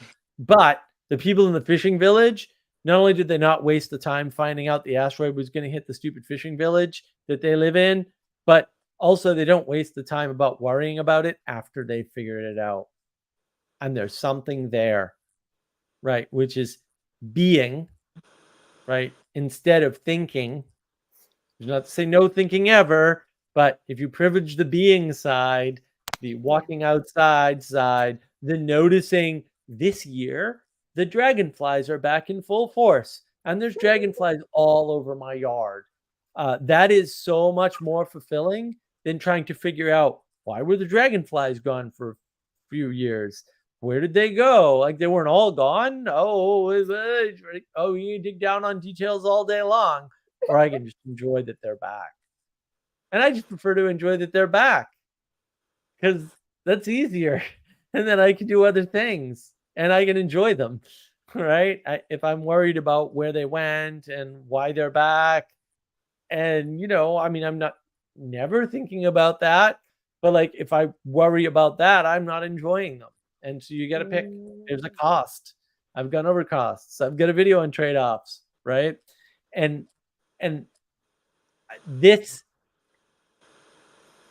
is the point of this initial part of the stream there, right? Like, we're going into chaos. If we're not already there, you haven't noticed. It's going to get worse. You need to know what to focus on. You need to focus on what's in front of you. You need to look for the signals that lead you, that inform you as to the patterns that allow you the knowledge to know how to act in the world as best as you can, in spite the tragedy that you and everybody you love is going to die. And most deaths are horrible. When my mother died of cancer, man, that was not a fun ride. Not a fun ride. She was not in alignment with what she needed to be in alignment with, and she was kind of all over the place, and there was no one else there, so no one else was going to be able to do that. And that had a cost to me, by the way, which I'm still paying, I'm sure. I'm not complaining, and I wouldn't trade it. I wouldn't say, oh, I shouldn't have moved down to South Carolina 3 miles from my mother's house. I think, no, I regret absolutely zero, because I was in alignment with the pattern. And that's what's important, right? Is the being, and not the, how do I make sense of what happened afterwards? All of her personal stuff is gone. I have almost nothing of my mother now because it got stolen. I can't make sense of that. That's what happened. It's not going to be corrected. Not while I'm alive. Who knows what happens after that, right? That's how you deal with those things, because you can't deal with them with knowledge. Knowledge won't deal with them for you. We're still LARPing justice. That's how I got into that situation, for sure, right? And it's not my fault. I wasn't LARPing the justice. That's how I lost my first house, too. We're LARPing justice. Well, banks can't just be taking people's houses with no paperwork, even though a 60 Minutes thing came on and talked about people inventing paperwork as a corporate idea and making money off of it for the banks to do foreclosures, right? And we're just living in a world, and we have been for a long time, where people are ignoring tiny little facts that tell you everything you need to know. And that's what you need to know, is that now you need to just start paying attention very locally, because you can handle that, right? And maybe you can't handle it fully by yourself, which means you need other people, right? But you can do, that's something you can do. Make friends with your neighbors, make friends with yourself, right? Make friends with your family and the people around you, and let them help you and cooperate with them. Because when you cooperate, it's the only way things get better for both of you. Things will not get better for both of you with opponent processing.